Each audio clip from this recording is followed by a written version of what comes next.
Yeah.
Hi.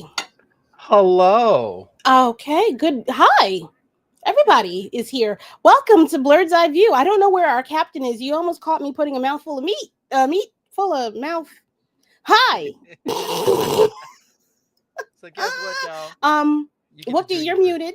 I'm not Um, anymore. okay, Hi. wonderful. Everybody, I don't know what's going on, but we gonna do what it do.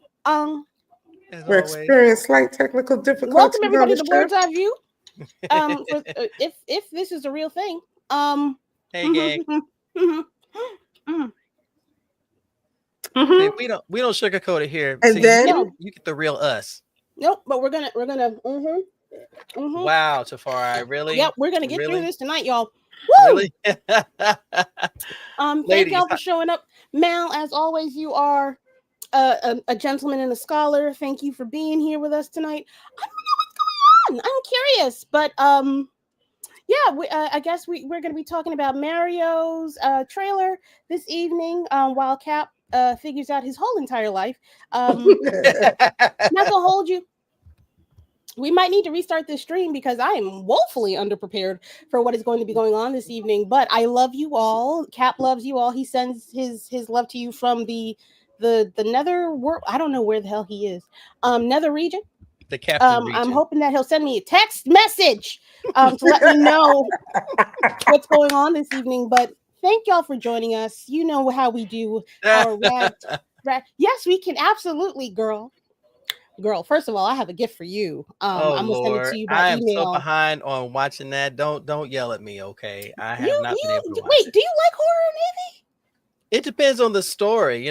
I'm more of the story than the gore. Sorry, if the story is if it's captivating, I'll deal with it. But if you put too Okay. much more gore than the story, yeah, that's a no for me. I feel as someone I don't. Is there a balance with Welcome to Derry? Yes, yes, Yes. Okay, Yes. if thoroughly. there's a balance, But I can deal with that. I here's can the deal with that. thing. Here's the Oh thing. Lord, here's the thing.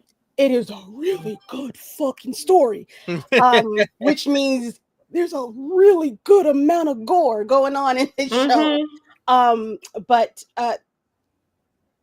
I don't want to use the word tasteful, because that it ain't it ain't. Lord Jesus, it is a lot. I remember when you watched the episode last week, your face gave away so much. It was if nothing else, that was the best form of advertisement to watch Welcome to Derry because your face was flipping, it was turning sideways, and it was yeah. It's some of the best horror that we have out right now. Yeah. Alien Earth, if y'all were watching that, it was good.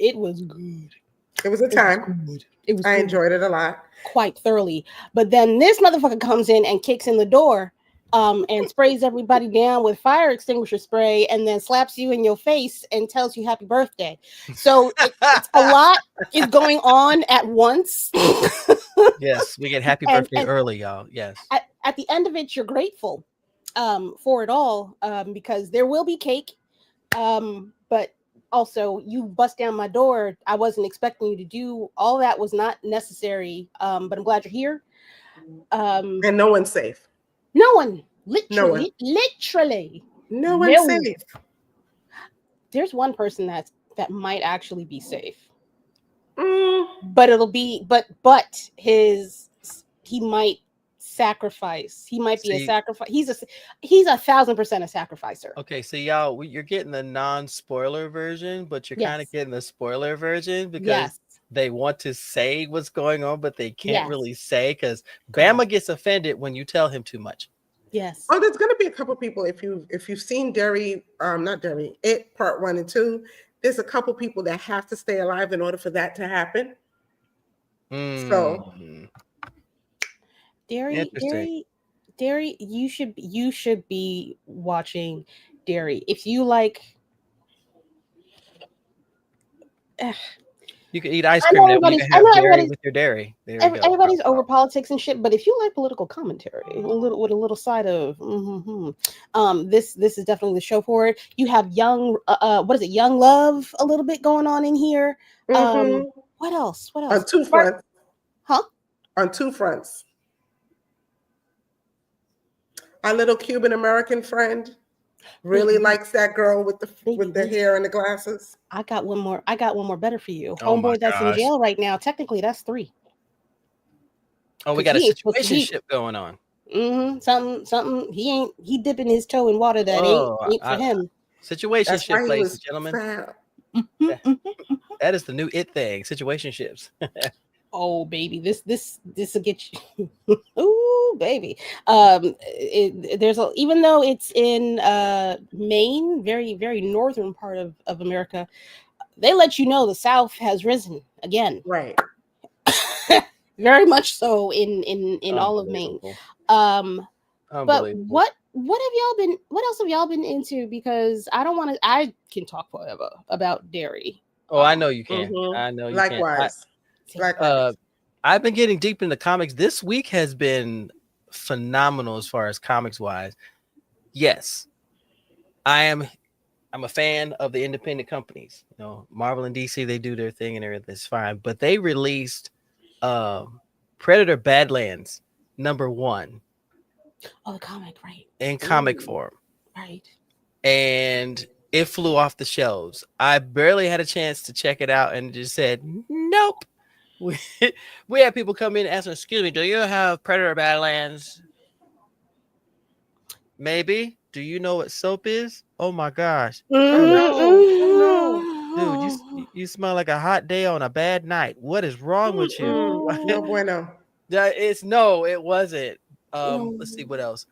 They just released oh goodness.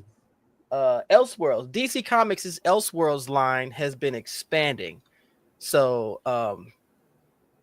why am I drawing a blank here? Terry McGinnis. Which Batman is Terry McGinnis?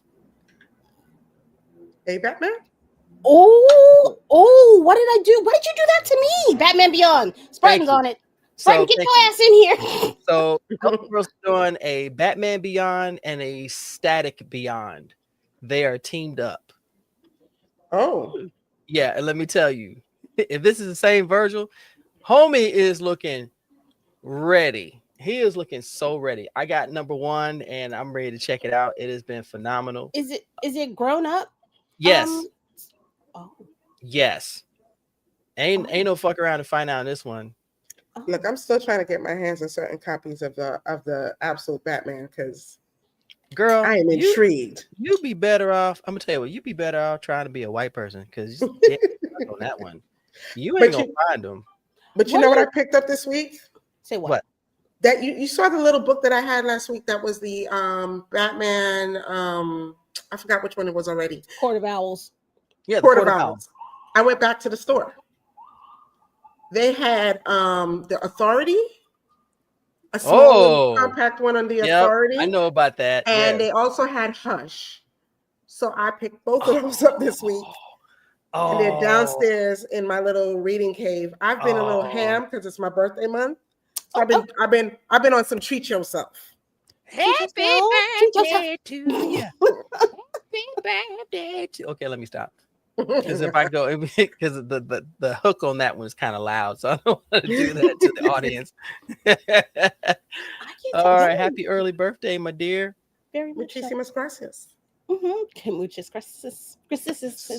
What else is going on? Ooh, has anybody picked up? Oh, look at us. We've been expanded, ladies. Look at us. We've been expanded. It's like we made it.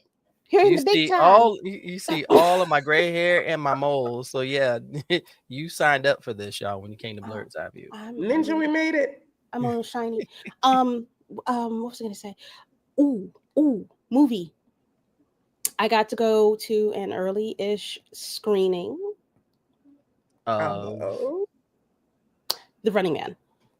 How is it? I've heard nothing but good things. I liked it. Had its moments where I was like, but go back there, you were blowing up things and you were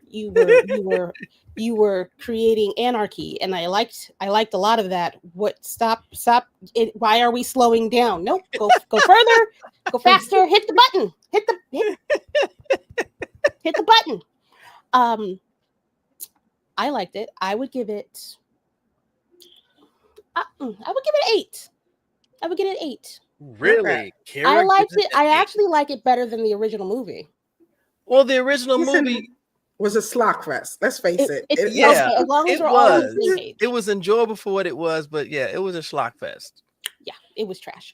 The trailer was kind of brutal, though. I'm not gonna lie. To see for the new one. To see the crossbow go through the girl's head and she's impaled on the tree. I'm going, well. And to watch the Family Feud guy cuss like a sailor was. Oh, in the old movie. Yes. I didn't know. Wait, he was. I forgot his name. I don't know. I don't know this man. I'm so sorry. $15 a month. Hi. Where the Hi. Thank you. The king is here. We're missing somebody. Oh my God. Let's have them. Friends. I guess he is game master. I guess he's playing game master from behind the scenes. Hey, he's still working out some stuff. Okay. Martin, this is for you, buddy.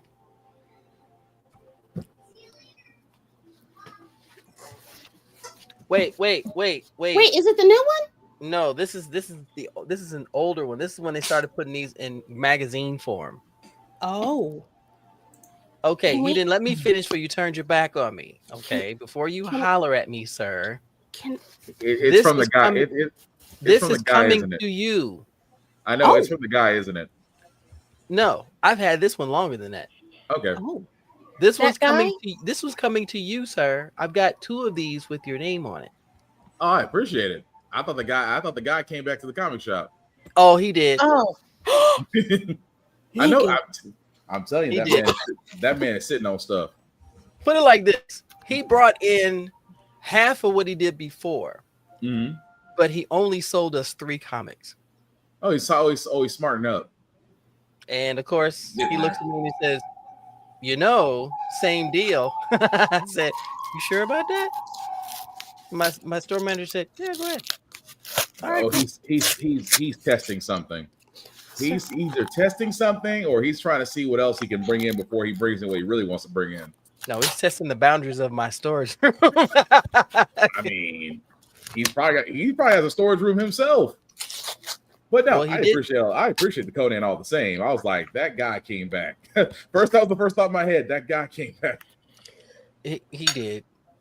But Navy, ma'am, can I have my storm stuff? Can you send me my storm stuff? I really want my storm stuff. Your storm stuff is still here, and I'm like Spartan. I just gotta get it to the post office.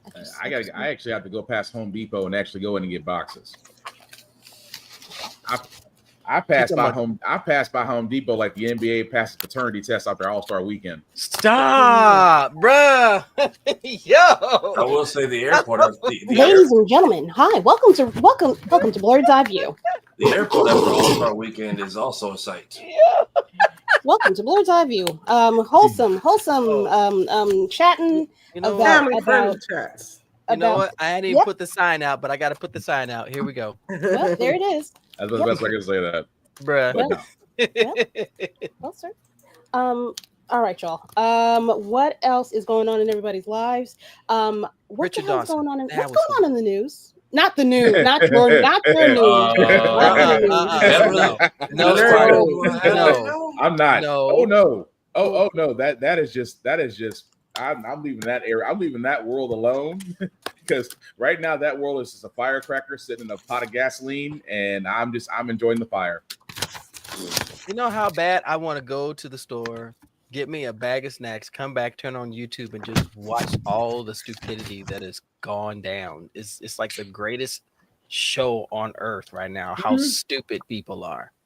And not the Running Man. However, if you go watch Running Man, it is very you will see a lot of parallels to life right now. A lot. I can't wait to see that. I can't wait to see that. I can't wait to see that in Predator Badlands. But I'm sorry, Star, what were you saying? Very much a middle finger to the system. So Thanos tortures whatever else Glenn Powell has done, and Pearline from Sinners has a baby that's sick, and that kid from Superbad grew up and became like the most Antifa person ever. So all I gotta say is Coleman put that shit on Domingo. Was he every bit? Yes, and Norman Osborn is the host of the Hunger Games. Everybody.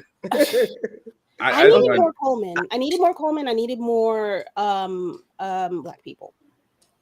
For the ones we got, they very much did their thing. I'm blanking on the guy's name who shows up in like the middle of the movie. Ezra. With a D. Daniel Ezra. From All American. What movie are we talking about? The Running Man. This is on the Running Man. Okay. He was from All American, right?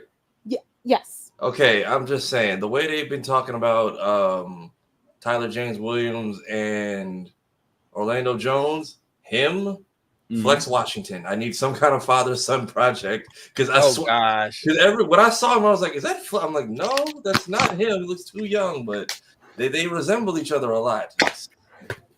But he does a great. For those that were in the film, everyone did their part. Coleman very much had a "y'all better not fuck up my suit" clause at all in this film.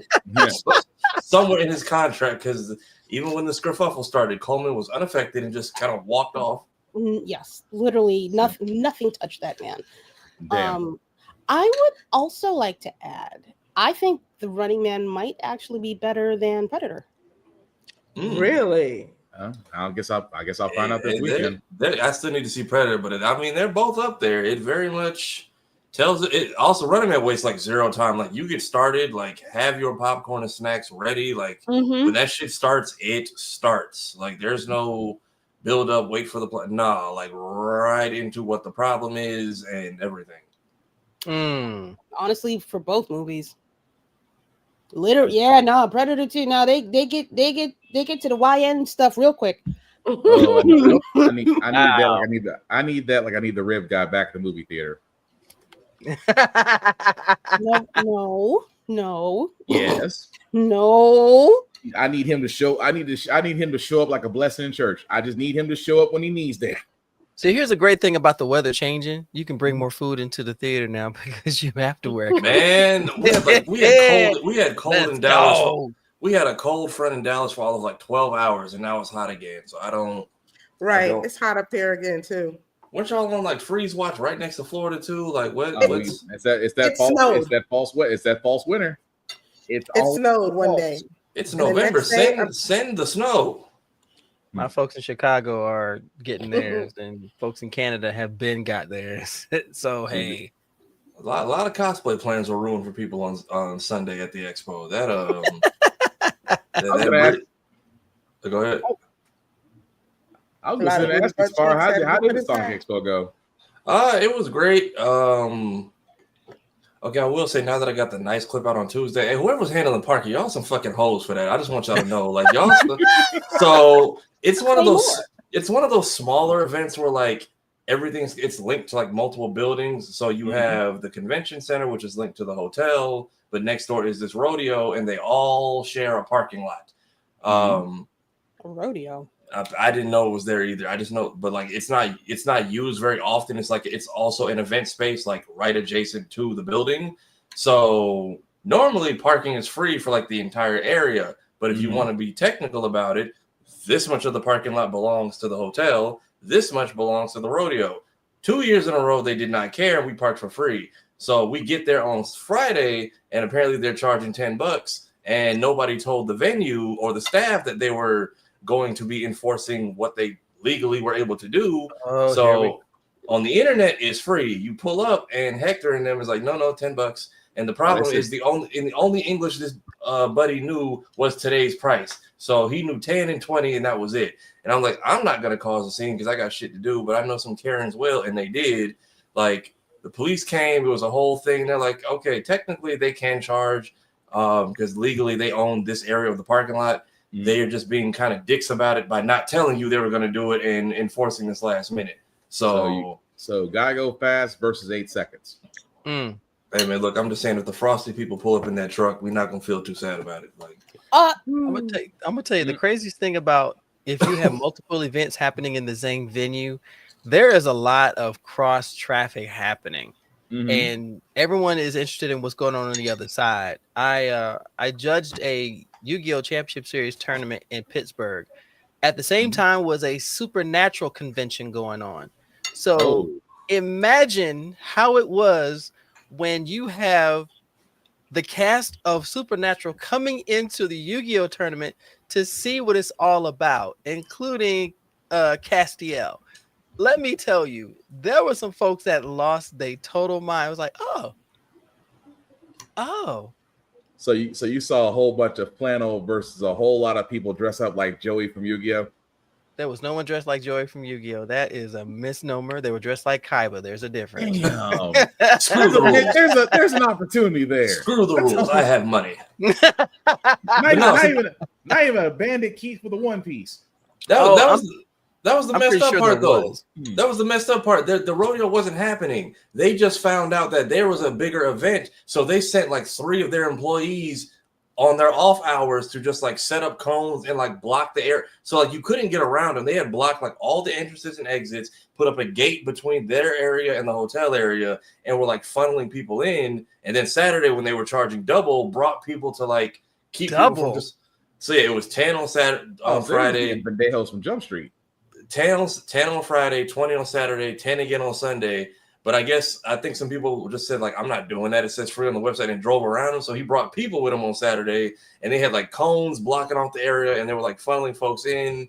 It was a whole ordeal. And it's like they're not wrong, but they're wrong in how they went about it. Because like you could have told the people running the event before they put it out that it was free, that last minute you changed your mind and now you need to come up on a quick buck. Because like there was nothing going on at the rodeo. They just sent people to basically like make some fast cash, and folks were pissed. Other than that, the rest of the weekend went great. Very, very much Blerds were in the building. Me, Aggie, Justin, Jen, Crystal didn't come this year. Apparently there was like a secret black meetup in Japan I was not told about.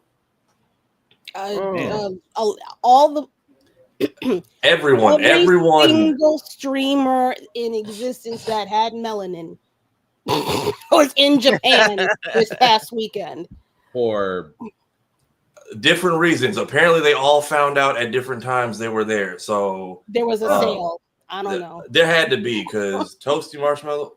Oh well, but we're still here. There we go. Oh, I was gonna do the SpongeBob entrance. But yeah, apparently, I think some people had like sponsored trips or whatever was happening. There we go. Yes. In the words of Goliath, we live again. Jesus. Like what the hell of everything that's been going on, and it's getting there. We tried to hold it down. The voice is smooth, which is all that matters. So. But yeah, we had a Black Shibuya incident on Halloween in Japan, and apparently it was all coincidence. Damn. Yeah, Toasty was over there. Crystal was over there. The entire Touch Grass TV crew went at separate times. So Lupa-san, Tasha, Roshi, Shira, Vader, Caleb City. Like I'm blanking like 8 other people who were all just like, I had no idea they were here, but we're all gonna find each other. And I'm just like, what invite did we miss? Huh. So you're saying I volunteer as tribute. The video is crap. Naturally. Just saying. Damn. So hi. Do I sound fine? I'm just frozen. Yes. Yeah, you sound great. Sound is crystal clear. Yeah. I'm looking at the playback and I'm like, what the hell? What is it? What is it now? What could it possibly freaking be? Last night was fine. Ran a practice stream for almost half an hour, no problems. It's weird. But hi, Captain. What do you have planned for this lovely animated crew tonight? Well, since this some bitch decided to take everything off the rails, I gotta steer this shit back right. Murphy's Law indeed. Yeah. That's what we get for them secondhand afterburners, sir. I keep telling you. Anyway. Should let me shoot him. Attack the block 2. Who's ready for it? John Boyega look like he is. Yep. Oh, they are going to go with the sequel. Nice. Actually, this is where I got introduced to him. This is where I got introduced to him. Same. At the time, they had Wizard magazine, and I was reading about it, and I'm like, oh, I can't wait to see this, and finally got a chance to see it like maybe a year or so later. He was and I'm like, oh, this was good. And that was the first time I was introduced to John Boyega. I'm like, all right, I like this dude. Where's the sequel? I had a mixtape for this. I got the mixtape for the show or from the movie and everything. Yeah. See, it was a dope movie. Yeah, it was real good. And it was his first role, right? Yeah. He was given what my UK cousins like to call bare roadman energy. Yeah, that was like I remember because it was like a French film, right? And then I think they had like a different crew dub it. Because I remember seeing like trailers for like I think Late Night Adult Swim or HBO, and I'm like, all right, don't know where I can get this, but LimeWire definitely came in clutch. I'm like, this is a oh, you talking, man? I'm like, so they took what was the little dog thing's name? They took the little sniffing animal from Ben 10 and just put it in tar and made like a movie about it. Yeah. But I'm like, okay, this is interesting because they at least I like the plot for what it was, the budget they had, how young everyone is. You usually don't get too many outside like popular franchises like it. You don't get too many like horror films with kids where people actually like die or get off and things like that. So the fact that you had creatures that essentially reminded you of like gorillas, and you really couldn't see because they were so dark. You couldn't see eyes, you couldn't see nose or anything. You could just see the mouth, the teeth, and those glowed in the dark. Nope. That was it. Like that was enough. And there's something about when you have something so fierce that you don't know what you're facing. And this is yeah, it was the attack of Wild Mutt from Ben 10. But black. No, but I loved it. But it was good. It was. I mean, it's still a very watchable film. And I said, like you said, far like with the budget that they had, I'm like, yeah, you have the right budget and practical effects and shooting, and camera work. Can't lose. Yeah, if done properly. Done properly. Yeah, because I like even the way some of the deaths got handled, like it took. I didn't realize what was how gruesome they did Buddy with the motorcycle helmet on. And Oh yeah. I didn't realize I didn't watch it until someone like explained in a comment like how gruesome that was supposed to be. But I guess they could only do so much with. I don't know how the rating system is over in Europe, but I was like, oh, I didn't realize it is here. They're a little bit more lenient over there, except until you get to mutilation. Yeah, I didn't realize he got the Jango Fett treatment. I just thought that was just his helmet. Yeah, because it shows like the dog biting down on his helmet and like the blood like starting to see, but then you just see the helmet go flying across the room. I didn't realize his head was still in it. I thought they just like maybe broke his neck because then they just off screen they just show them all looking down and crying, but never what happened. So I was like that, and the whole thing happens in like the span of 30 seconds. So I'm like, what?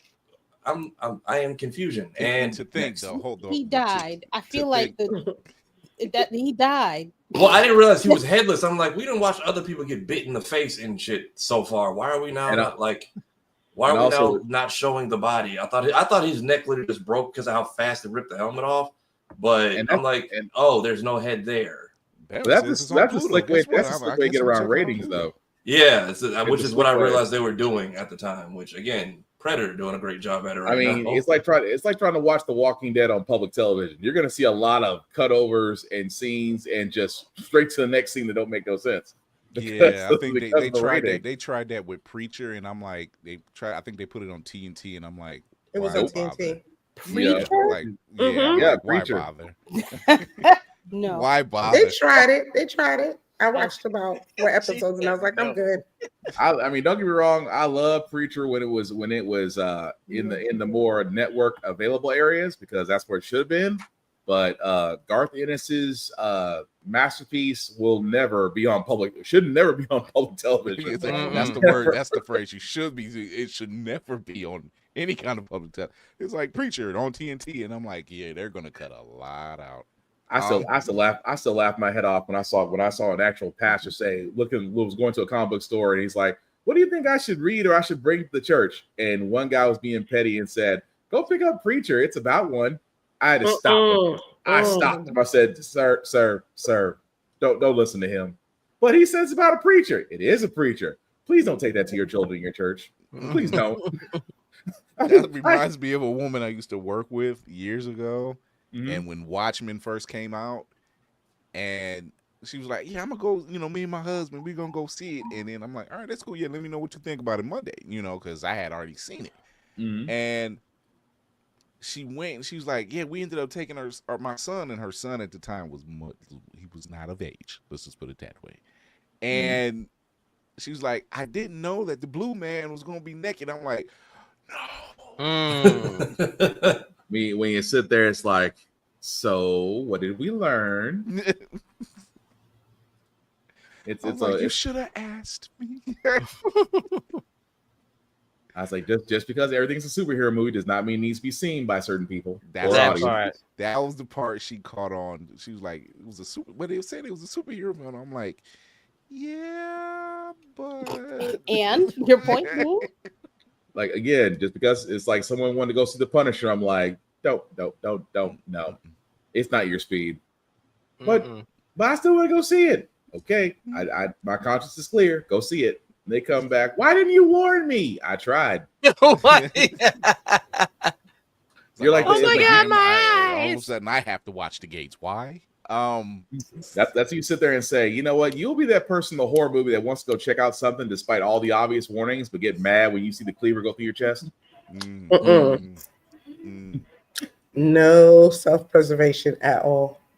Oh no! When John Carpenter's Thing came out, I went and saw it with my cousin, and it scared the crap out of me, but I enjoyed it. So my little sister says she wanted to go see it, and I looked at her and I said, "You don't want to see it. You really don't." She said, but you went to see it, yeah, because it was interesting to me. You don't want to see it. She somehow finagled my uncle into taking her. Oh, good Lord! Lots of explainings to do. She came back and she had nightmares for quite a while. It's like somebody seeing Hellraiser for the first time. Are talking about a series I stay. Are you Talking about a real? series I stay away from. I'm just like, I'm okay. I don't need that here. Let's test your blood. Are you real? We try to warn y'all. It's like someone asked me about the thing. I was like, they're 10-year-old. I want to watch the thing. No, you don't. It's an old movie. Old movies still scare you.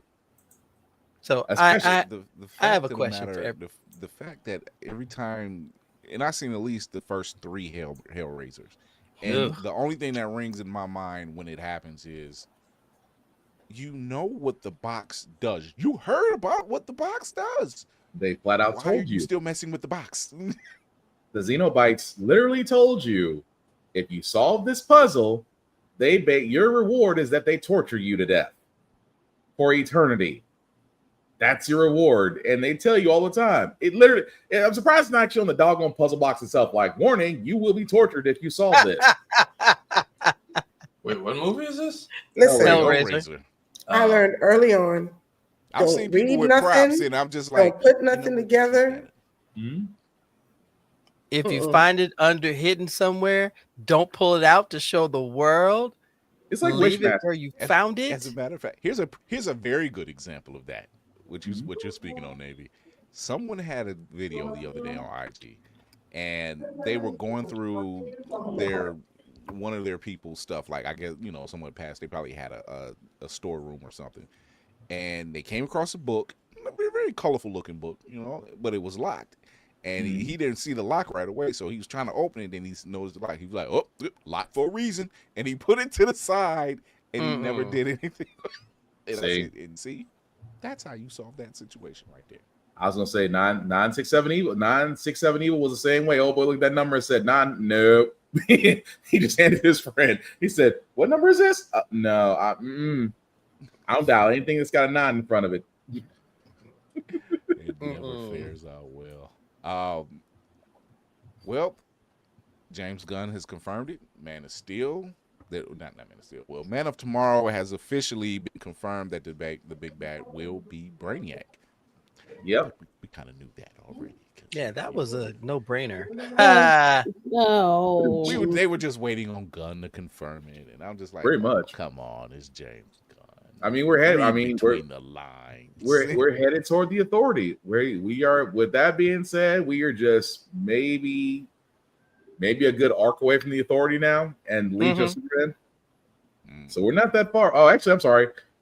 Kingdom Come and the Authority. Sorry. Yeah. So we're not that far off. Oh, Kingdom Come would be amazing.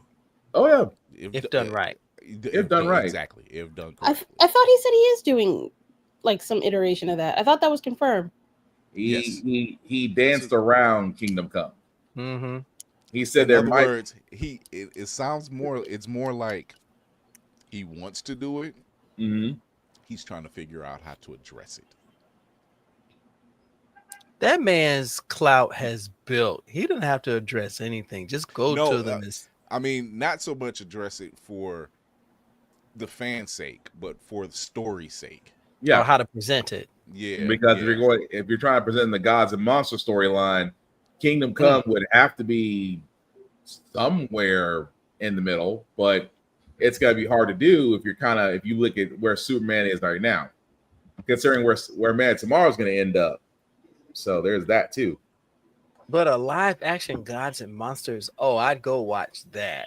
Oh yeah, that was one of my favorite out of the animated universe. He said that's the first chapter. Idiot doesn't sleep of his new universe, and I'm looking forward to that. Like I said, in Gunn we trust. All you Snyder fans who are still crying about it, which how are you guys still holding the goddamn candle is my question. Jesus, I'm sure they are trying to do a pitch to the Saudis right now with Warner Brothers up for sale. I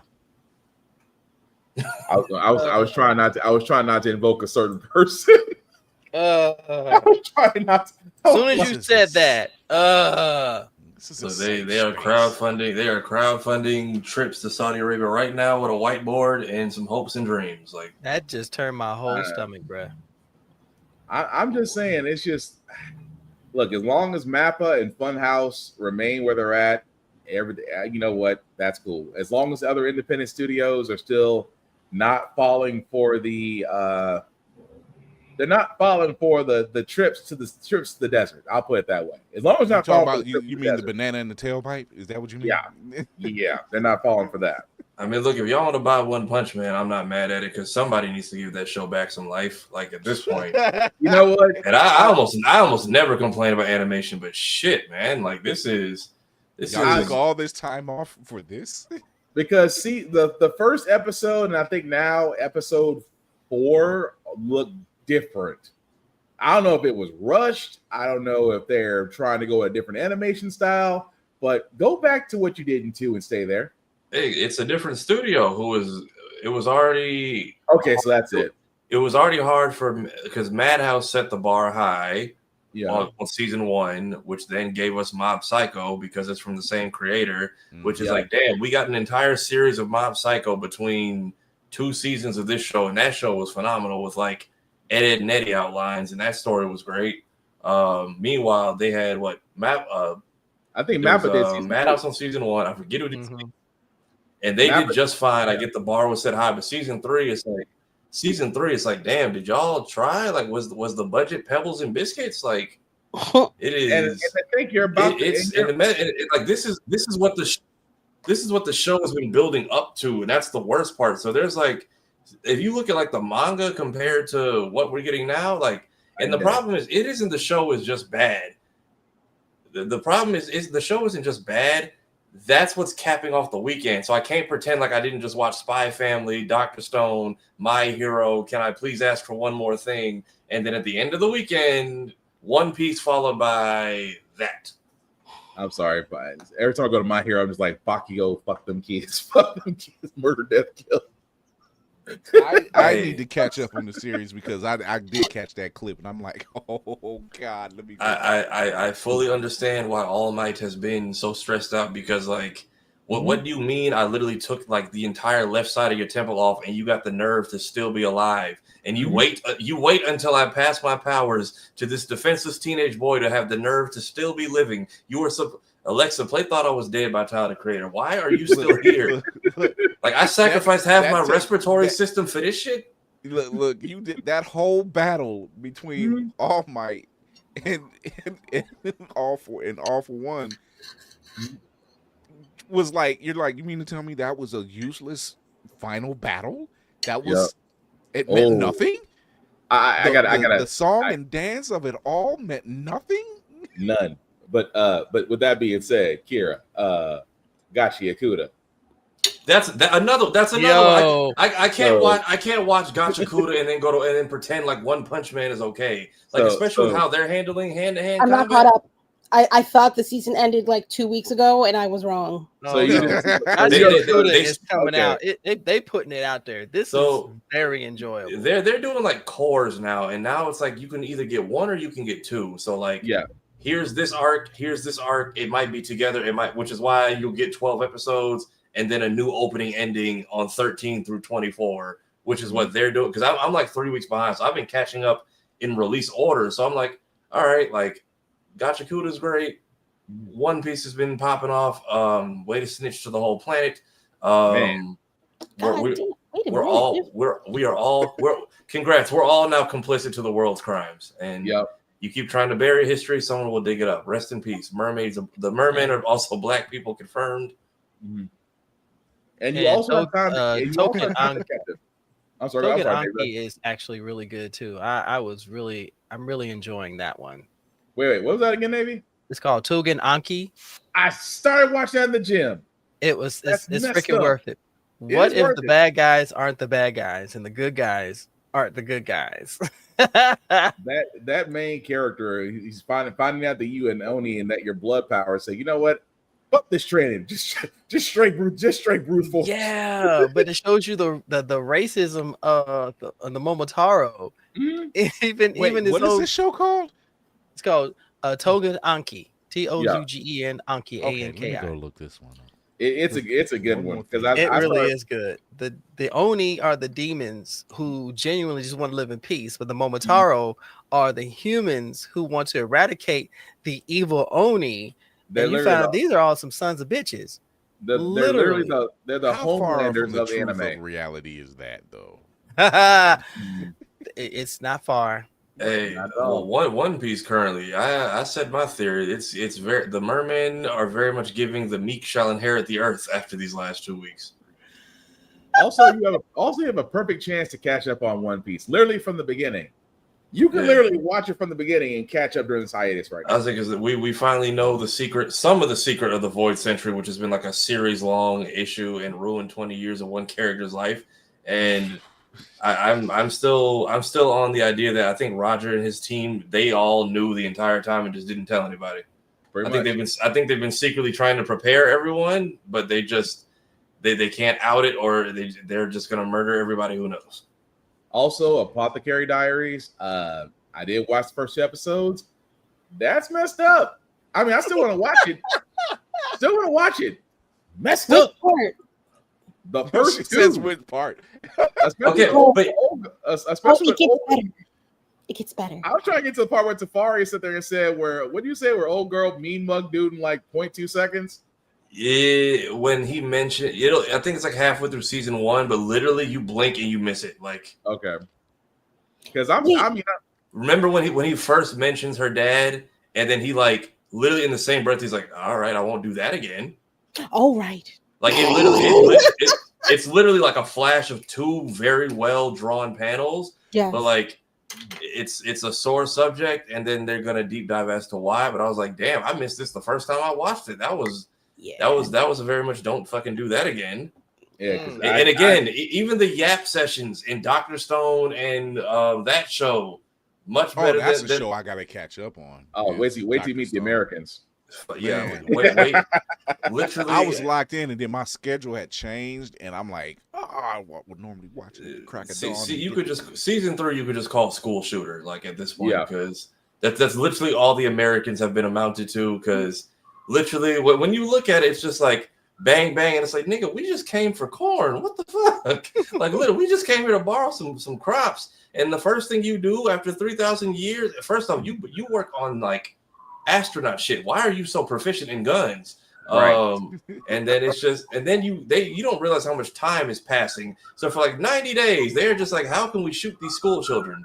And eventually it comes to blows, but yeah, call the police. Yeah. But yeah, back to my earlier statement. And how far off of reality is true? Not far. Not far. There you go. Hey, look, we were some of the strongest people in One Piece with the Lunarians, to the point we've only seen one till this point, and took our home, our land, and we don't even know where the rest of them niggas is at. You got King, and that's it, and he's crippled. Literally got a clipped wing. Thanks, Zoro. Keep the Grand Line great. Make the Grand Line great again. Lord. I'm just saying, though, that was what other anime I was watching besides? Oh, what is the face, Kira? hey, you I know that. Verbalize your slang. Go ahead. I don't even like joking like that. You know what? I rescind my statement, because that means I'm going to say that I respect One Piece, and I refuse to do it. Wait, what? On the 11th month, the 13th day of 2025. She says, this is the rock, this is the hard place, and this is the line. And I'm still choosing outside of all of this. Mark this down in history. Yep. November 13th, 2025. Yes. Kira admitted it. Really? The point is, don't like One Piece? Yeah, sure. No, I do it every day. You know, some days a week. And I have to be wearing One Piece headband. See, what? Hashtag One Piece is a cult. The point is, the strongest people in that show all are melanated, and they always end up fighting the guy with the 3 swords. So the jokes write themselves. And then there's the fact that, like, you got the ones who used to literally live in the highest territory and then were exiled to God knows where, but have like close to God tier DNA, to the point where just snitching gets you 10 bans. So maybe chill with your gentrification. You could have just collabed with people, but no. Yeah, I'll stick with Gurren Lagann. I'll keep it simple. Yeah. Oh man, I need to go back and watch that show. With all that's going on, I need to see more celestial dragons get got. So with all the tech issues on some whatever weird planet I decided to park this ship on. I did say this will be everything in the kitchen sink, so that we're not exactly on task to whatever the run. I'm not even worried. Well, let's go talk about Derry, girl. Let's get back into it. We already had to talk about Derry. I had 2 trailers. It was going to be Super Mario Galaxy and Fallout. And I said, the way this shit has been glitching, I said, not even going to test those. Hey, we can try Mario. Has everyone seen it, yes or no? I haven't seen it. So I'm part of it. Hey, look, we can run it. I can clean it up in post. We'll do the Mr. Chocolate. I will be aggravated. Reproach. Okay. I will try it for the sake of the crew, and let's see what happens. All right.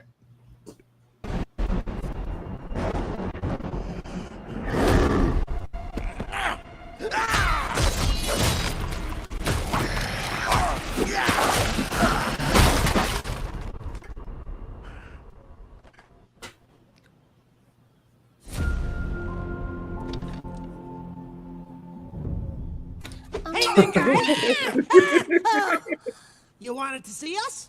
Don't move, I'll be right up. Step in the soup, clean up the paste. All right, he's still tiny. And also trim the bonsai bush. Here we go.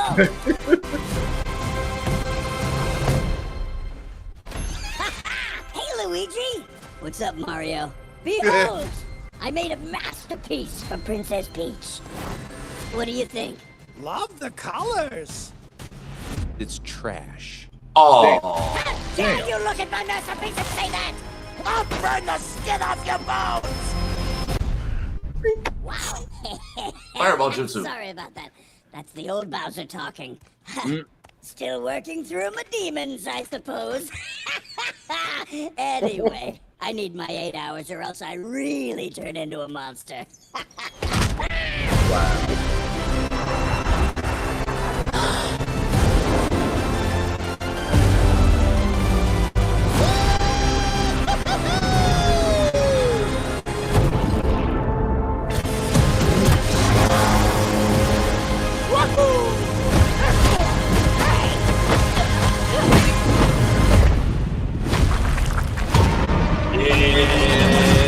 Oh, that little Bowser motherfucker. Jr.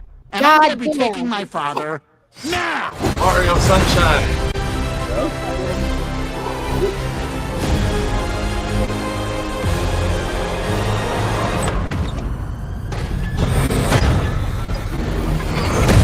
Princess Rosalina, you're coming with me.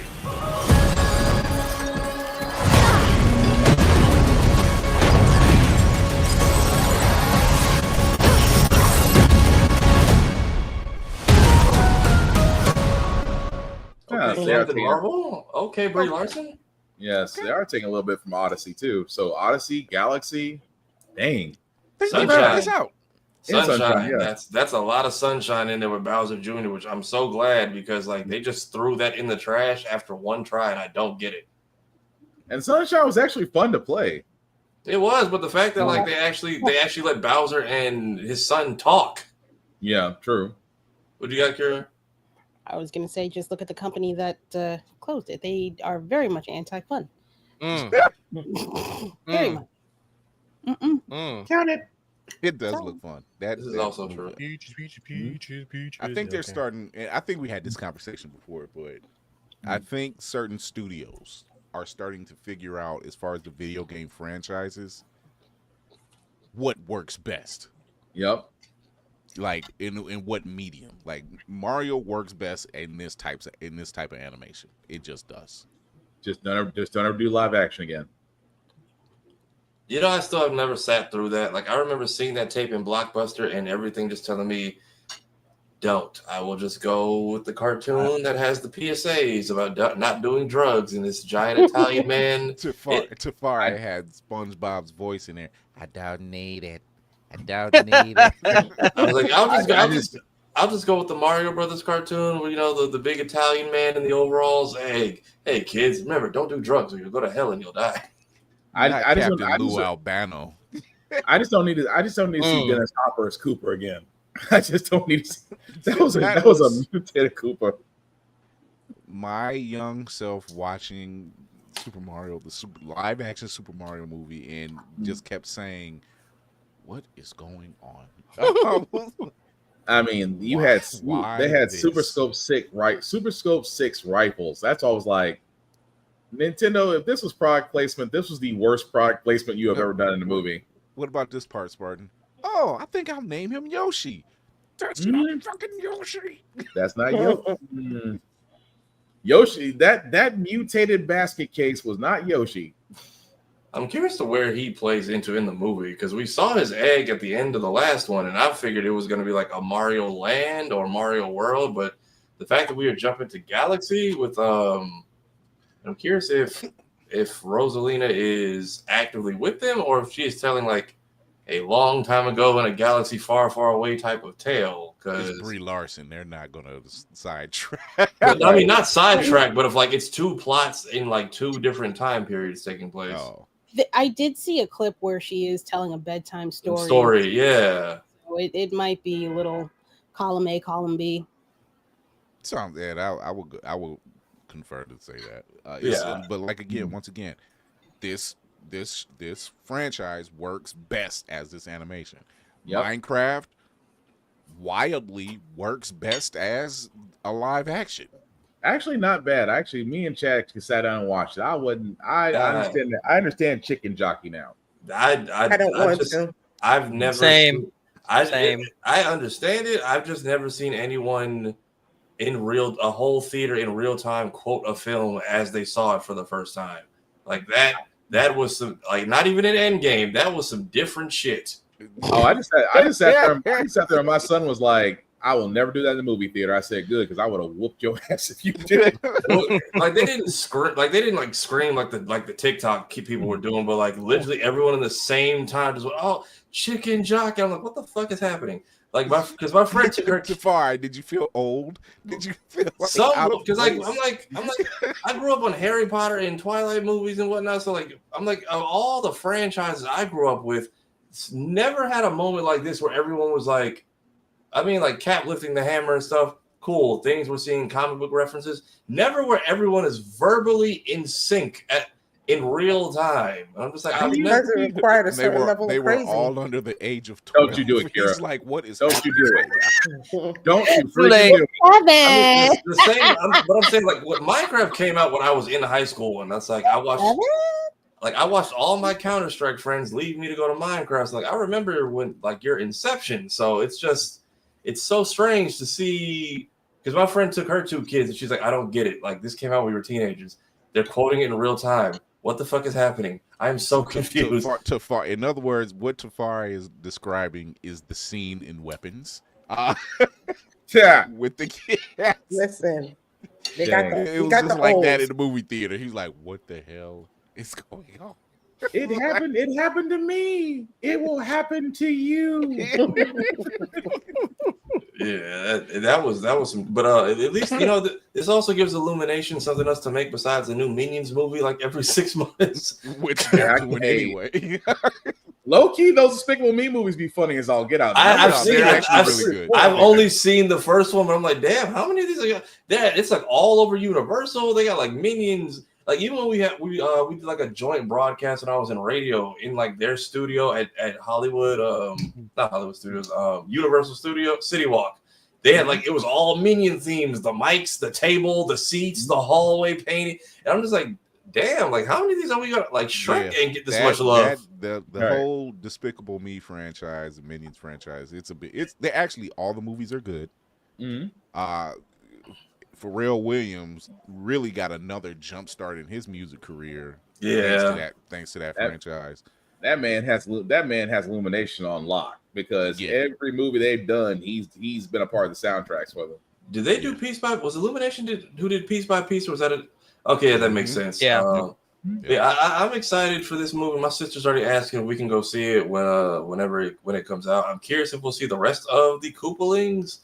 And if they are going to repeat the whole "Who's Your Real Mother" thing with Bowser Jr., because that was the entire thing of Mario Sunshine was him, real mama. Yeah, him and Bowser could actually speak. The little paint thing was like him being a fake Mario and framing him for crimes. Yeah. And Mario gets arrested in like the first 5 minutes, which it was a more narrative-driven game, and I actually liked it. And I kind of wish they would do something more like it.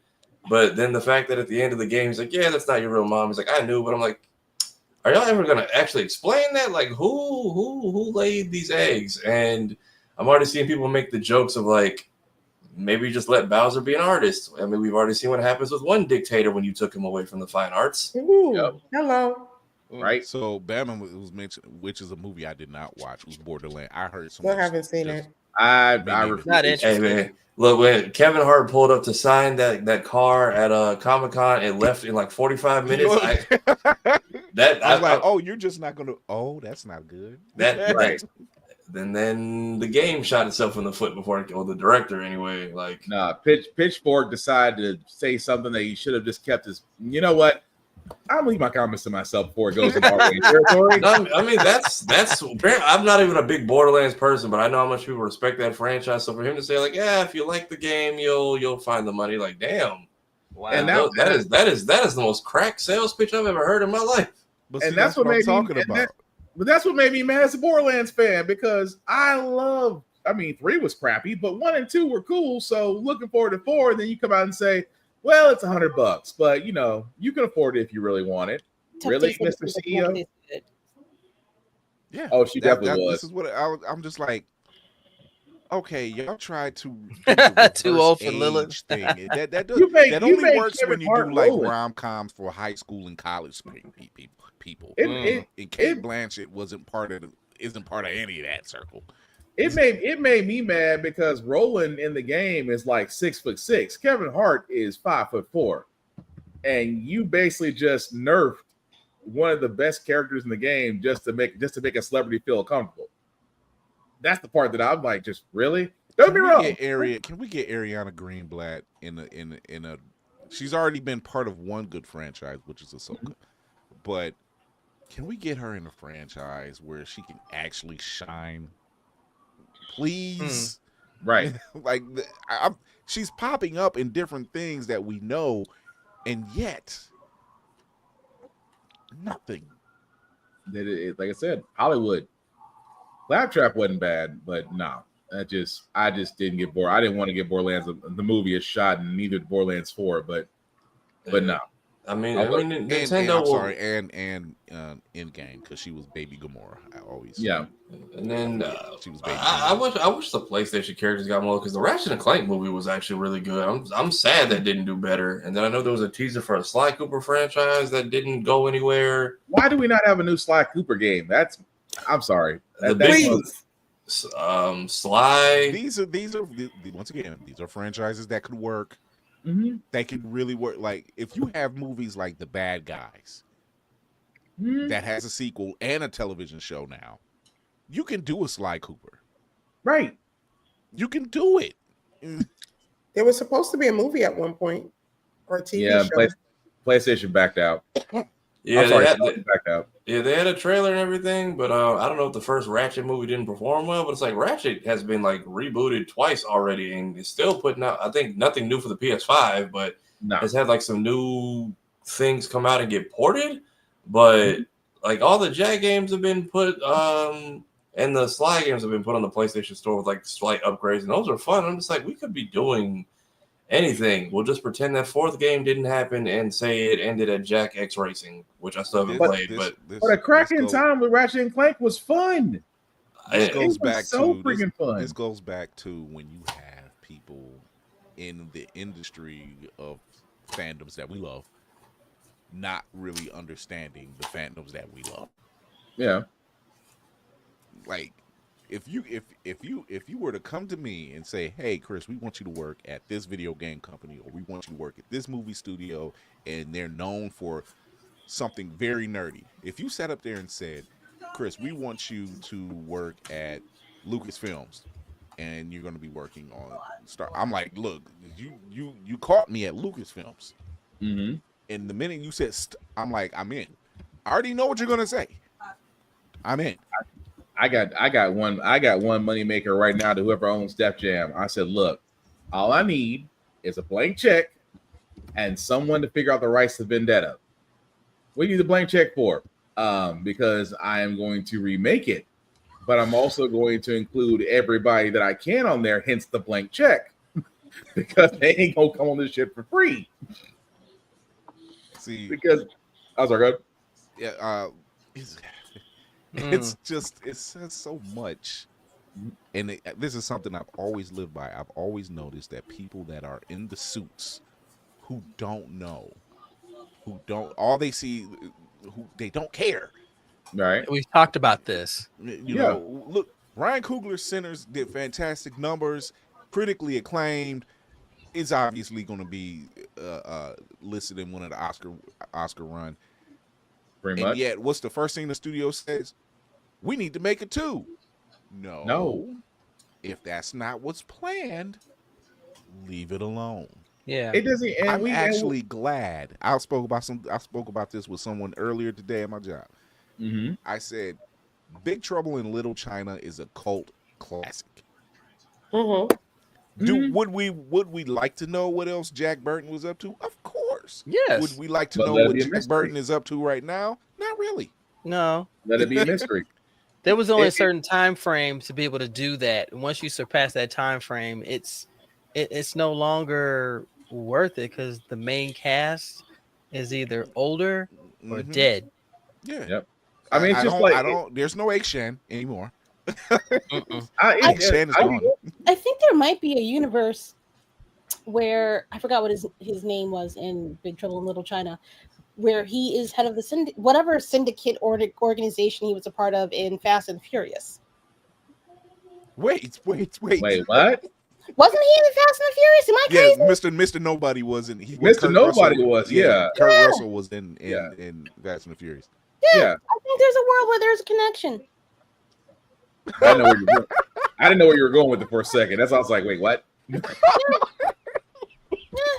That just made my head hurt. Oh gosh. Especially when he gets. I kind of want to know how that works now. I mean, he's with. Why are you opening this door? It's better writing than what they've got goddamn now. This how more Fast and Furious movies get made, because someone's gonna sit there and say, I wonder what Mr. Nobody was beforehand, and then all of a sudden you see a Big Trouble in Little China reference. Hey, look, they went to space. I used to be a trucker. Okay. Yeah. Look, they are defying physics, surviving explosions, and going to space. Anything is possible. Like that ties right into the underground world of Japanese street racing. He could have been hauling the cars across the country for them in that truck and had to fight off some of the Japanese. I know a couple Little China. He winds up in feudal Japan. Hey, listen, look. Hey, look, this is why the Asian market a little bit more. I don't think that's a bad idea. This is why we are. This is when why we the are. Poison arrows fall from the sky. Right. This is why we are. Ladies and gentlemen, welcome to Blerd's Eyeview, where all of it makes no sense. This is why we're glad to have people who actually play these things working on them, because if they flop, we're just not going to see another one for another 20 years. Like it's. But to add to what you guys are saying, some movies don't need sequels, like Pulp Fiction. We didn't even know what was in the suitcase. We didn't in Seven. We didn't even know what's in the box. But at the same time, well, it was Sinners. Sinners right there is a perfect beginning to end story, and leave it with a little bit of mystery. You didn't need a sequel, because we're gonna go to that. Old boy's dead, and now we're following we're following the vampires. And what we do another iteration of the Lost Boys? Hey, just give me a short of how bad the Choctaw was fucking up Remy. Yes, that's what I want. I can't believe there are do a one shot movies, something and short. I never watched. I couldn't get through 10 minutes of either of them. And that's in total. What? There are 3 other Lost Boys spinoffs. I only know one. Why? And Corey, why? Corey Feldman was in one of them. Because people was like, well, what happened to the Frog Brothers? And like, well, he shows Who cares? Up. And exactly. I'm like, no. I'm like, is this a thing? That was one of my favorite movies when I was a kid. Lost Boys is the Lost good. Boys. It's perfect. Leave it alone. We're done. The mesh tank top with the saxophone is still seen at cons worldwide. Still, that man is still booked and busy. Off one movie. For one movie. I don't think you can get Kiefer Sutherland to play David again. I'm sorry. That man will always be Jack Bauer, no matter what you put him in. Although we'll never figure out how Jack Bauer has a bladder of steel. I'm sorry. He never went to the bathroom in 24 hours. He was like, I've seen him drift off to sleep just once, and he woke right the hell up. And I'm like, dude, you ain't gonna take a piss or nothing. Like, of all the shows, cutaways. I'm just saying, of all the shows they could bring back, 24 would be perfect. Especially now. I think so too. And they tried it 2 different times. Yeah. I can't remember the actor's name, but he was in the guy that played in Boys in the Hood. Yeah, in Boys in the Hood. And they tried it with him. He did a really good job. It wasn't bad. It wasn't bad. They did a good job with him. They did. And then they did it again with Jack Bauer, and it was more like a movie. Yeah. And I said, well, how y'all making it a movie? Y'all just that was the part that was annoying. That was the beauty of it being 24. You get 24 episodes. Mm-hmm. Everyone at least an hour, and you could run with it. It's like this, and we had a black president who didn't die twice. He did a black president that didn't die during his tenure. Thank you, bruh. Oh, but when he did. Right. It was spectacular. The way me and my wife screamed in the house. Can I say I was on a Navy ship when I saw him die? I was on a Navy ship when I saw him die, and I was in my own stateroom, and I screamed to the top of my lungs. I had people knocking on my door talking about, "You okay? President's dead." What? Look. I pointed to the TV. I'm glad you specified. You would have had the whole ship on alert. Just wait. What? Trust me. It was a small group, but oh my God. I seen that. He was just talking on his phone, and you heard that. Right. And all you seen was legs, and I'm like, he got hit in the shoulder. It was like, President Palmer is down. What the fuck you mean he's down? What do you mean? Just damn. No. So let me ask y'all this. Mm-hmm. What is a movie franchise that has not been done that you feel like could be done now and still be entertaining? That's never been done? That has never been done again. Had one. Okay, so it has been done beforehand. It has been done for one movie. Fantastic. Maybe a sequel. Well, technically Spaceballs is being made, so I'm out. Yeah, that one's Spaceballs search for more money is being made. I was gonna say, because could you do another vampire in Brooklyn? Yes. I would say yes, you could. You could. That would be interesting. I've been saying for a while, like, less of a one-to-one remake and more of a passing of the torch. You could either do a remake or a modern version of Harlem Nights, but this time with Eddie in the Richard Pryor's place, and then bring in like a new batch, kind of like how Boomerang had everyone in it. Yeah, but bring in like who we consider this era of comedians. I think Lunel would be great as Delarice. Oh yes, okay, Mal. Okay, yeah, I can see that. No. Okay, Mal, I can see that too. Oh, Lady Hawk. Yeah, he said, like, man, that could be. That could be good, but who would you get to play? Who would you get the player though? There's a lot of choices. That's true. And there are a lot of talented actresses out here who could pull this off. I mean, I was going to say the Samurai would be the first. Samurai would be the first one come to mind for me, just because, well, she's more of the. She does have the type, and she's more trained. Yeah. Well, yeah. We don't need none of that over here. I'm about to say, not unless you want something soulful and a light-skinned dude with cornrows and a bad wig, but that's all you're going to get. Oh, my gosh. Bro. And that can go either way. Bad wig and then cornrows, or a bad damn Bama. No, like Tafari said, I've often thought about Harlem Nights too. Like, but you would have to get like the really good comedians. We're not talking about. Don't touch it. I mean, you can. I mean, it can be done if you do have the core writers. Eddie would have to be one of the core writers, and then you really think about it. You just have to get the right type of comedians in it. Like, I'll be honest, if Bernie Mac was still alive, he'd be in Harlem Nights. Be fucking perfect. He'd be just. I could see him in Harlem Nights, but no, it just, like I said, it just depends. Like okay, like Coming to America, it was okay, but the story could have been fleshed out a little bit more. Because you clearly had the talent. Yeah, the talent was in the film. It was there. You had Leslie and Tracy Morgan in this movie. Right, you had the talent. But I think because, like you said, the writing seemed to be a little rushed. Yeah.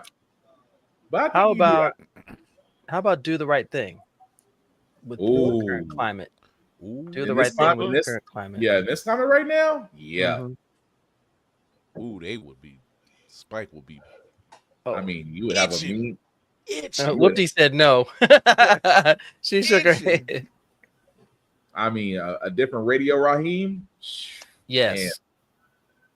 Oh, the rest in peace, man. But still, man. I can see that, especially with that one. Or if you really want to be honest, I'm trying to think one that's been done before. That not Dave Chappelle. Why would you sully Chappelle's name with this? No, Dave could play. I'm saying you could have all them people who are in the club that maybe didn't have big parts. Could be someone in the what was it called? No, Kevin Hart. I would say you could in the Harlem Nights continuation. I say you could put Kevin Hart in it. No. And at the same time, with those comedians, he wouldn't be in it long. Like the dice game at the beginning of the movie, you can literally have 3 or 4 comedians right there, all taking shots at each other as your opening scene, and go with that. And yeah, he did go to Dubai. We know Bama. He took the money. But you know, look, that's not even high on my mark. Like that is vague. Look, comedians have been going to Dubai well before that. It was a trend to be mad at. Yes, now that a certain group wants to wag their finger, we're all supposed to suddenly be upset. So right. Yeah. I mean, I think I don't know how Kevin would fit, but I'm like Ryan Davis is like maybe one of the doormen. Like, there's part like Kevin could be like Arsenio Hall's. His character could be like his son or some shit like that. His long lost son come back for revenge. Yeah, you killed my dad. Yeah, you know, once again, not lasting long. No, you know, take him out, and he like his daddy went out the same way. Stop shooting that little shit. But I mean, it can like I said, if the story is properly done, it can be good. Because again, we want to, and I get where Whoopi's coming from. You want to preserve what was lightning in a bottle. I get that. At the same time, Harlem Nights was an absolute lightning in a bottle. That particular time,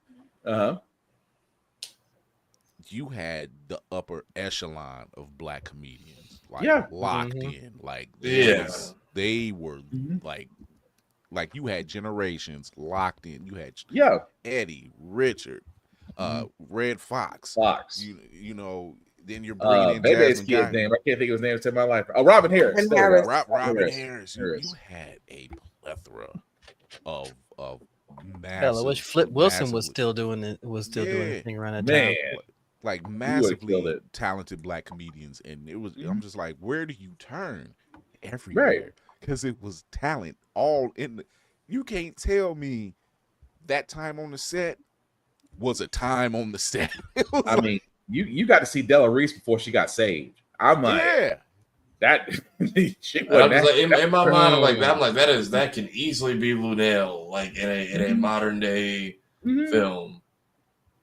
Yeah, my sister before you shot her toe off, Ray.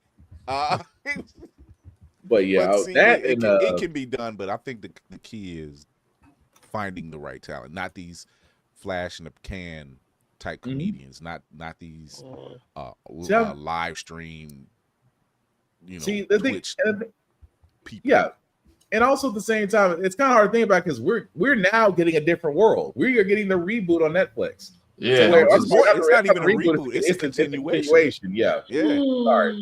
Yeah, it's a continuation to where I think we're following Whitney and Dwayne Wayne's daughter. Yes. As she goes to Hillman now.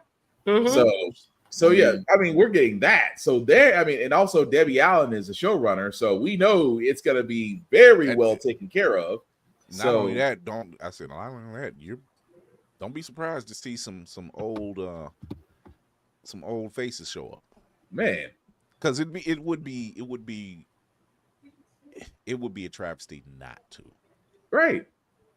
But I mean, it would be a travesty for them not to show up. You gotta get everybody on board. It's just at this point, it's just time. It has to be, but I mean, we're thinking about, like I said, dang, because we got more. It's sad part is we just limit that to movies, and also television shows could work too. But if someone says "Homeboy from Outer Space," we need to ignore them. Just because Flex has already had enough with his Michael. Which again, I was going to ask you about that. Now that we're up and running, how do we feel about that? About the trailer for Michael? Oh, the new Michael. The new Michael. Yeah. Oh, I'm on board, baby. Mm-hmm.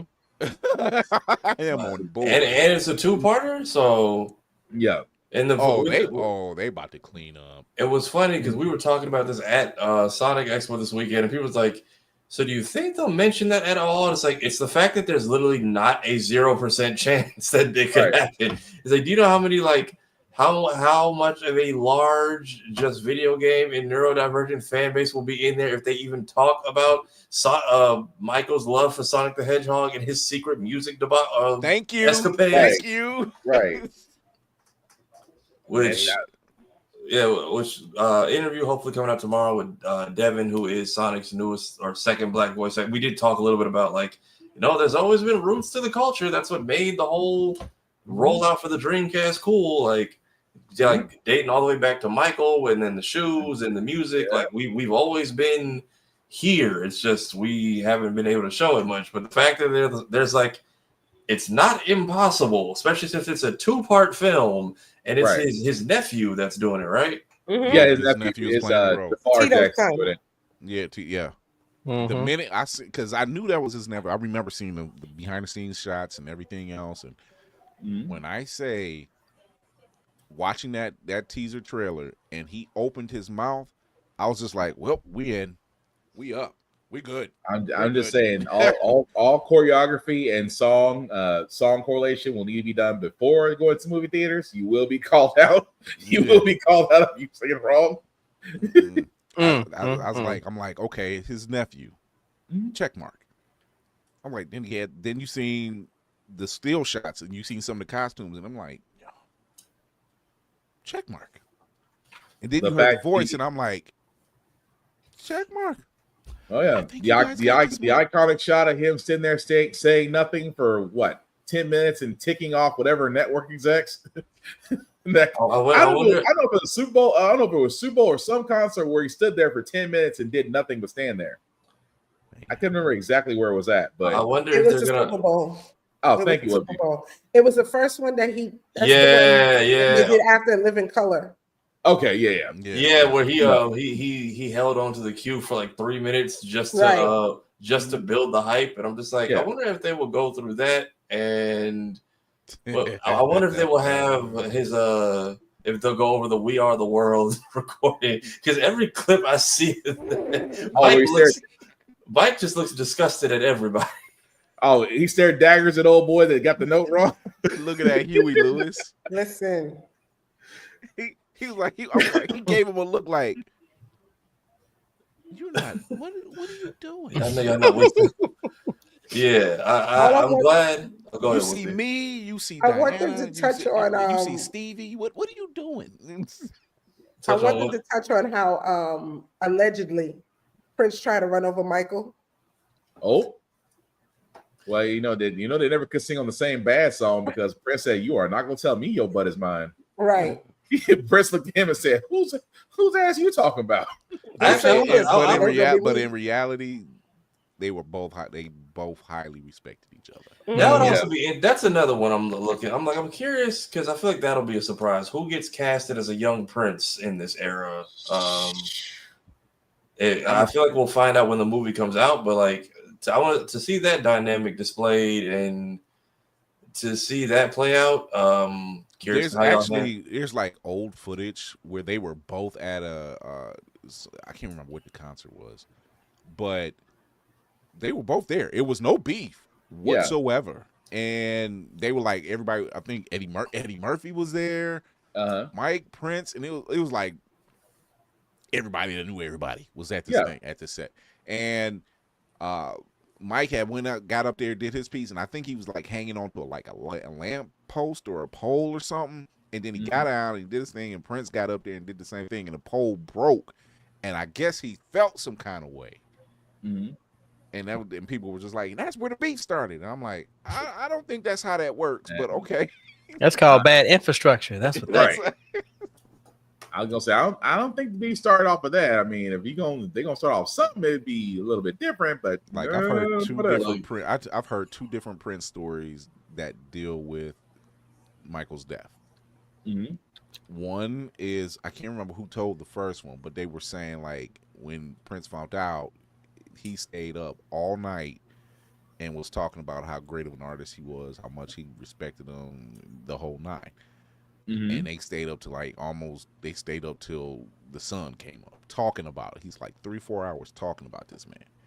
And then the other story is by Yazin Bey. He was on Drink Champs, and it was him and Dave Chappelle and Talib Kweli, and they were talking. Yazin Bey was talking about what, like when he was out doing his tour and he had finished at like 3 or like 2 in the morning. He was tired. He got to his hotel. And he said it kept being a DJ there saying, "Oh, I know Prince. I'm Prince's DJ. And he got there and he was just like, yeah, whatever, man. And then he got to the hotel. He gives a call from his tour manager at the time and says, "Hey, do you want to meet Prince?" He says, "Look, I am so tired. If this don't happen in the next 5 to 10 minutes, I'm going comatose." He said 5 minutes later, tour manager calls. He said, "Are you ready?" And he's like, "All right, man, let's see what you're doing." He said he goes downstairs. And he says, he goes to the lobby. He said, the most polished, black, glossy, Ford Focus with white leather seats and a man standing in front with his hands folded. And he said, not that far long after, they at Prince's house. And it was like 3 in the morning. And his chef was there. And he's like, "You want some cookies?" That's like asking for them pancakes. Just like the pancakes. Apparently that's Prince's house. You just get food made for you randomly. Yeah, they had a chef, and they were in a hangar and did a whole set, and he was like, "You can clap now because you got in for free." Wow. And then it's funny just hearing how many people confirmed that story, like. Even hearing like Prince's reaction to, I think it was like just before he passed. It was Charlie and I think Donnell after the show had like aired, and he said they were at some show and Prince was like going around the club playing his guitar. He gets to them and just stops and just like looks at him and then just goes right back to playing. like yeah, niggas, I saw that shit, and then just went right back. But honestly, I like the same way they kind of did like Pac and Big in those movies. I'm hoping we get kind of a Michael Prince somewhat dynamic, especially if it shows not an Anthony Mackie. I'm Tupac, nigga.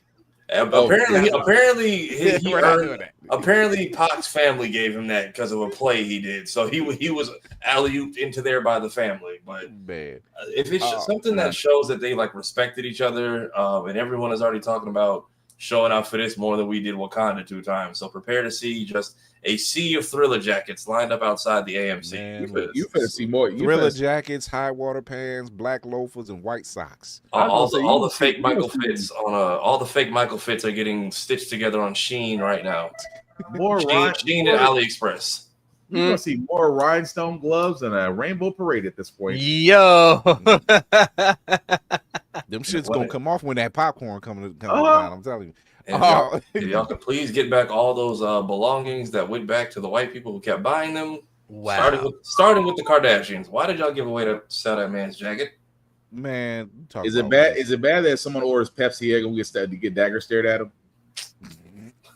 I was gonna say, I'm curious if they're like how that's gonna get handled too. Like, it's I know we love Michael. My theater sells Coke products, so I want to see this movie tackle all the stories that we've heard about, like Michael paying the gangsters for the shooting location.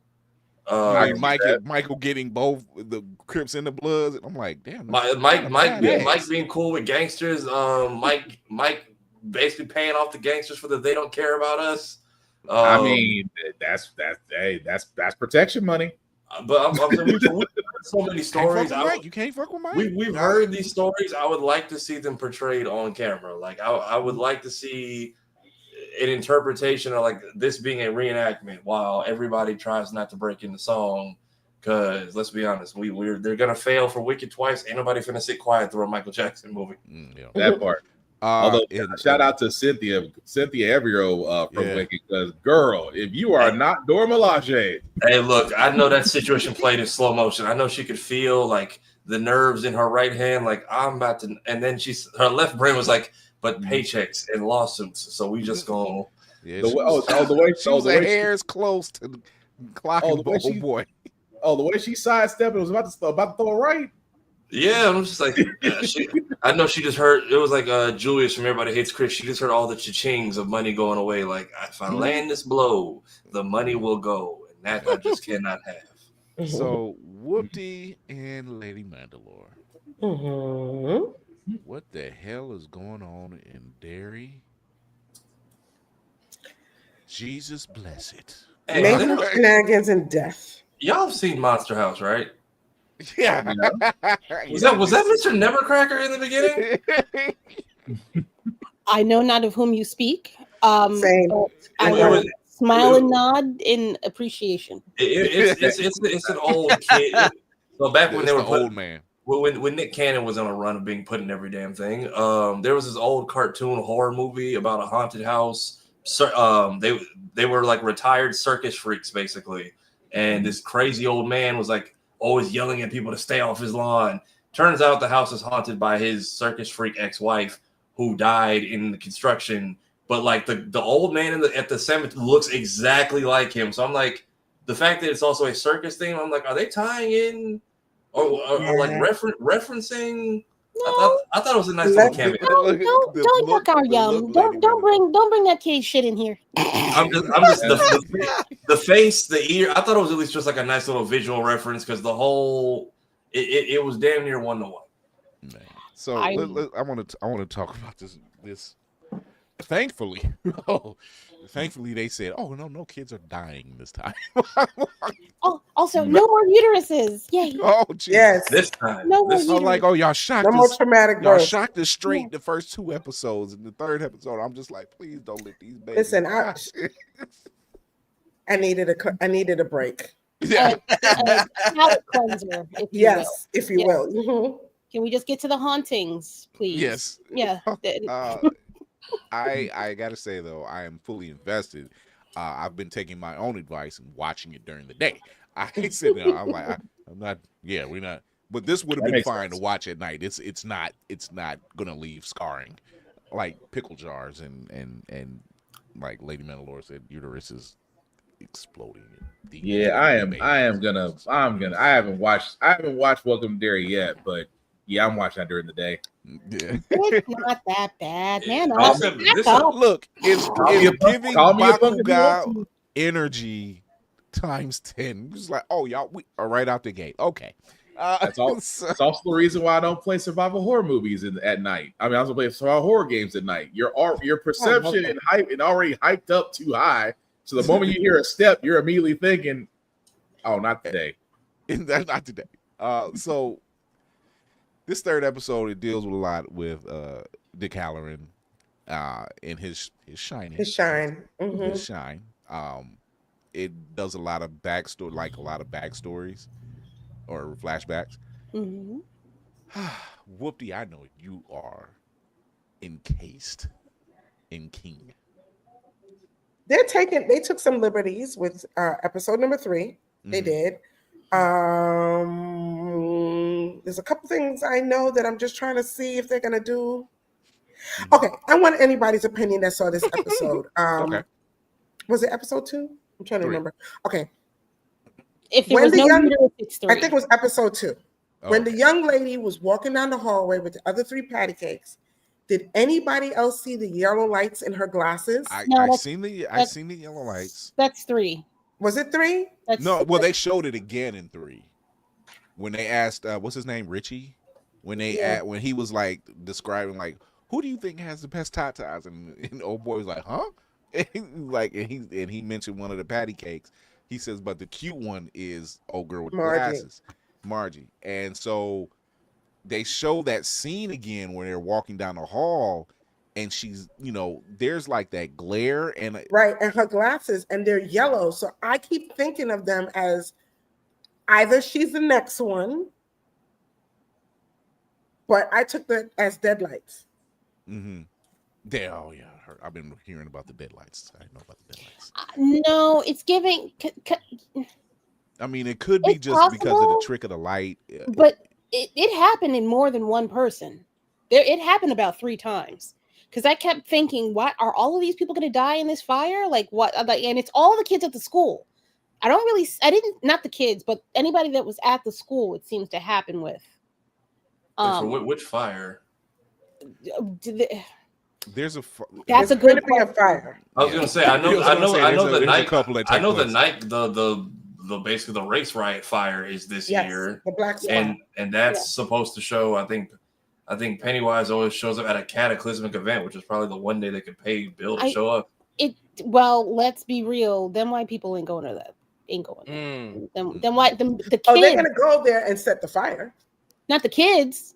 Oh no, not the kids, but like the whole thing is that like he fear for the kids. He fuels the anger and hatred for the adults as like basically an appetizer. So I think that's why in the trailer you see him standing in front of that burning building, because he eats his way into some kind of crazy cataclysm before going back to bed, apparently. So the black spot fire, which he then uses to torture, I think Mike's son in the first movie. Because remember, he shows him the burning door with all the people trying to get out. Yeah, right. That's because his daddy is this kid, and now he can create more issues and lore to scare the kids with when he comes back the next time by causing all this travesty. There's a scene where the general comes back to town. He goes to the secondhand store. He meets the Native American woman, and he remembers her name, and they're having a talk, and they discuss, a bunch of stuff because, the army is trying to find some stuff. And since that's Native American grounds and burial grounds, ancient burial grounds, she's like, yeah, we don't want you doing that because it's ancient burial grounds. He says, well, show us where we can dig so we won't disturb that. And so he's being very diplomatic. He's being friendly because this is an old friend. I mean, it is an old friend of his and everything. So he's playing the role. I don't know if it's not playing the role, but he's so far he's on par. He's on task doing what he's supposed to do. And they show he talks about, I almost forgot your name until I started coming back here. And she says, this place has a way of doing that. And it's like, and this is not the only time we've heard that in this show. We heard somebody else actually say that too. But also in part 1 and part 2, everybody that left Derry totally forgot about it till they got those letters from Mike Hanlon. Yep. Telling them to come back. And I kept trying to figure out, even watching those, I'm like, how did they forget where they grew up? There's something about Derry that is insidious and in everything. And once you get out of there, you don't remember. But there are moments when things are starting to get ramped up again. They were getting those calls to come back even before they got those letters from Mike. People were getting like this feeling to pull that was pulling them back to Derry for one reason or another. Like they would have a thought in their head just thinking about Derry, and then a memory would kind of come back or something. Their anxiety levels would increase just thinking about it. Richard So Paul's there's anxiety levels were so high that he was like, nope, slip. He was done. Stand. Yeah, because there's no way. Like, there was no. I'm like, look, put me in that position. You know, in reality, I'm like, hell no, I'm not going back there. Are you serious? You know, You made a blood bond, friend. You have to go back. You know, but now knowing that there's something in this town that's pulling people back, they're like, oh no, nigga, we got to eat. What do you mean? You got to come back. So watching, even watching the, I can't remember the black woman's name right now, her name in the show, but Charlotte, yes. Even when she sees that kid getting beat up, and she's like, why? She stops it, but she's like, why isn't anybody else? Because she just got there. She hasn't been soaked in and covered with the gank and the stink and the evil that is Derry. So she's like brand new. Like, what's going on? The adults literally walked past that boy getting his ass beat and looked and didn't even look. I'm curious to what she did at their last house, because he mentioned that like she got, I forget where he said they lived before.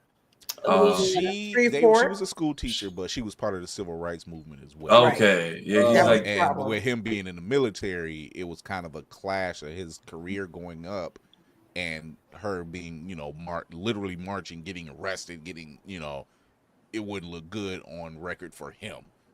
They were fighting about that in the kitchen. You're, what is it, the military that sent you away or comes back here and treats you like trash, basically at the dinner table in front of Will. It's There's so many black kids named Will in horror movies. I need them to find a new name. Andre. Hey, look, I appreciate the in unison attempt at not fighting in front of the kid. Yes, we're just talking. I think she was ribbing him because she knew he was going to say that, as opposed to something that they say. She definitely is striking me as a woman. I didn't get that from them. I think they're both on the same page when it comes to him. They are. They definitely for the most part. And they know how important it is to show a united front, I guess. Because she was repeating it, he was looking at her like he don't go too much against the grain when it comes to his wife. That is for sure, because she definitely is striking me as the type of woman who like, look, she don't play. Or that was a touch of it weaving itself into the family. That was the beginning of it. I did like that little bit of lore with the helicopter ride, like the fact that it seems like he can't touch him, so he was literally trying to like force a conversation. Like the fact that he actually I mean, yes, the typical Pennywise tricks, but the fact that he straight up asked like, "Who the hell are you?" Like, go ahead. Because he said it when he told the general. He was like, "Yeah, it wasn't supposed to see us." Right.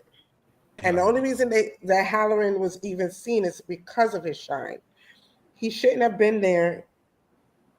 I don't think. Well, they have an idea that there's an entity. How they know that, I need to know. Yeah, that's what's been trapping my ass. How the fuck? Who told you? Right. No. I mean, Mike was able to find out about. Wait, all of this is this weekend. You'll find out. I would say, because I feel like though, if Mike was able to dig up all this stuff about about I believe the same native tribe and how they tried to trap this thing and failed all those years ago, but maybe that's what locked him in the woods, potentially. Which then becomes the woods. I think then becomes the sewer system, because he technically, I think, was looking into the future when he saw but the fact that like he just kind of Pennywise just kind of tortures people. The fact that he like genuinely had this thing's curiosity enough to where he was like, all right, I'm gonna try to just trick him out of his own life because I clearly can't do anything to him directly. But the fact that he like, you being here is a problem, and I don't even think you realize it, but I need to do something before you catch on. There's I need to know how No, go ahead, Whoopi. I'm kind of curious as to how. Well, never mind. I answered my own question. Never mind. Well, no, what Tafari's saying, I often think about the tribe that's staying there, and like when they showed old girl when she was young, her and the general were young. He's like, yeah, they don't come past the tree line. Whatever's in there won't come out the woods. And now here they show her, and they're in their council meeting, their town hall meeting, and they're trying to stop the army from coming through there. And I'm wondering if they're just saying, hey, it's ancient burial sites, but it's not actual ancient burial sites. It's like, look, we don't need you going in there disturbing this. We've been trying to keep this thing locked down, which, to Tafari's take, there's the sewer system, which means apparently they lose that battle. Mm-hmm. He's already in the sewer systems. Yeah. Because he called out to that girl using Maddie's voice in episode 2. Well, I mean, I know he can like manipulate basically like their surroundings, but as far as like that giant tower of toys he had, I think that has yet to be built, and I think that's going to become what the woods is right now. Tower of toys. Because remember down when they find his little home base, there's that giant like while the kids are floating around, it's all toys and trinkets from people he's eating. Oh, it's the kids too. Yeah, so like it's kids, their bones, trinkets of stuff. Like I don't think that area that we know from the movie exists yet. I think that system is slowly being built and going to expand into where he was calling those kids in. But I think the burial ground is going to turn into his lair gets renovated over all these decades, basically. Which is why he also needs a place to keep the bodies because he wears those bodies like coats. That too. In order to do what he does. Look at Spartan's face. He's just like, what? Oh, I haven't seen it, but it's like it's not as gruesome as yeah. It's not as well. I mean, it is, but it isn't. That I stopped listening to you because you watch stuff at night. Also, how to everybody who was the poor white child. I mean, clearly the mental place wasn't that damn bad. They let your ass out they let you out faster than Brittany after her episode. Like, yeah, they did kind of get her out of there kind of quick. I mean, maybe it's just because I don't think that much time has passed. I'm like, what did y'all do? Keep the child for a weekend or something? Yeah, probably. Yeah, it was like a 72-hour hold. Right.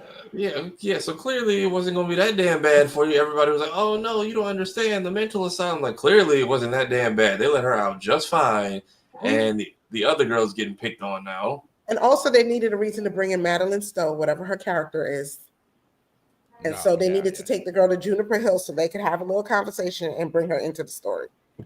Meanwhile, her dad is just waiting on the Shawshank bus, I guess. Yeah, Shawshank gets mentioned again, and I'm like, damn. I guarantee you, we're gonna see him get thrown in a cell, and it's like, what'd you do? Name's Red, and we're just gonna see a young Morgan Freeman's character. Young Morgan. Oh my gosh! No such thing. A young Morgan. No, there is no young Morgan Freeman. Have you seen a younger picture of Morgan Freeman? No. You'll never see a younger picture of Morgan Freeman. We will see a young actor of his character, and that'll be the reveal. What you in for? Oh, I ain't do nothing. You're not Andy. So your younger version, go watch Electric Company as an easy reader. There you go. Yeah, that's not even that. Closest you're gonna get. It'll be like it's just it's Morgan Freeman with an afro. So you're telling me there's a clown named Pennywise, and this Pennywise clown messes with children. Are you sure you're not Pennywise, sir? It'll just be I'm so done with you. It'll just what you say, hey friend, what you in for? I ain't do nothing. Welcome to Shawshank. Everybody says that. Just can you just imagine that whole situation? So you sit there and tell me. So how long you been here? I couldn't tell you, but I can tell you about my friend. Yes, Kira. When does this take place? Is it the 50s? 1962. 62. I thought it was 50. Remember, he ends every visit with a big bang. So we are leading up. The fire is in 1963. Red is in Shawshank. That's what I'm saying. In the trailer, when we see the bus pull up, I guarantee you we're gonna see him. We're gonna see him. What you in for? Nothing. What was his name? Andy Dufresne. No. Andy No, Dufresne. Red, No, Andy's not in Andy there. Dufresne is Andy's the not. white guy. Andy's not. If Andy Andy wouldn't be showed, in the prison by that time. if He'd be Andy red. shows up in a newspaper though, like Dufresne, because Andy was what, a banker or something like that. Yeah, or he was. a He lawyer? was a banker, right? If you get an Andy Dufresne cameo or something, I think we're gonna get a cameo of a young Red just getting into prison, and this is his first cellmate. When Andy was sentenced in 1947, Andy's 19-year sentence, that is 63. Yes. So, Right. But he didn't arrive at Shawshank until 63. No, he left he left in 63. To the he escaped book, in 63. He left in 63. So he would be in there now. Yes, he would. So he would be there. He would have be 1 year there left. now, but he would have escaped a year later. So this is peak time for shit to go down in that prison. Yeah. Ooh, this might Damn. Yeah, because Morgan Freeman gets out of Shawshank in 67. So this would be a perfect time for you could damn near get Morgan himself to just still do the role. Yeah. You could have when does Andy escape? What year? 63. You could have him and Andy, a young Andy and more in Red. Actually, no. You know how they could work it in? When Andy finally just accepts he's in prison and they're like, "Oh, what'd you do? And you heard? I ain't do nothing." You could literally have him be one of the extras at the dinner table. Oh, the dinner table scene when they go around. Oh, yeah, okay, I see what you're saying. Where he goes around and asks what they did. He's like, I suppose I killed my wife. Man. You could literally have her dad meet the Shawshank crew. Mm-hmm. I can see So, that. Already, this show is lining up to be very much entertaining. The fact that they put it on, it premieres, is it Saturday? It doesn't Sunday premiere at on 9. Sunday. So it is Sunday. Okay. For some reason, I feel like it was Saturday. I think it's on HBO Max. They air it a day early because that's how they did some of their other shows.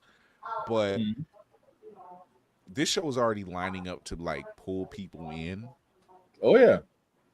You know, they're just like, how are these kids? How is this clown? Which, by the way, people, that's just the form it takes, or one of the forms. I'm just saying.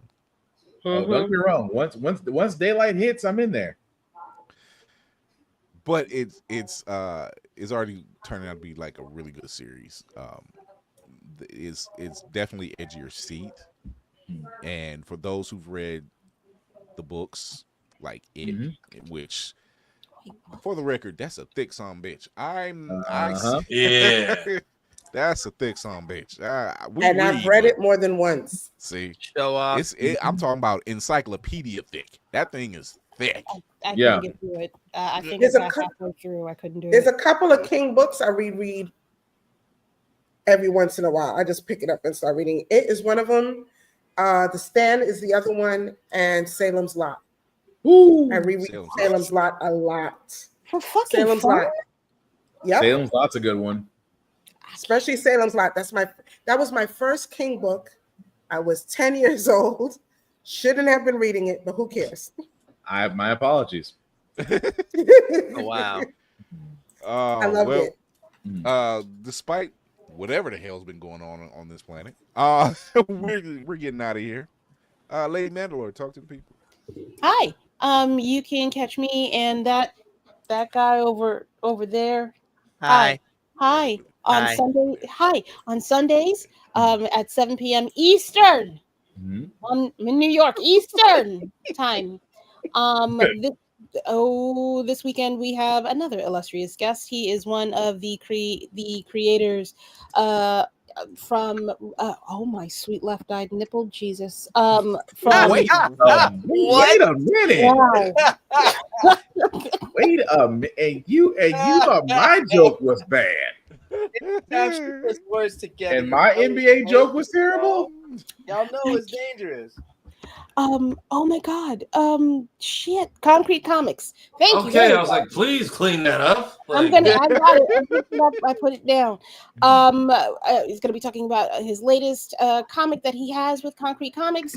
You can catch me eventually on Fridays at 8 p.m. playing video games on YouTube, Twitch, and the TikToks, as it were.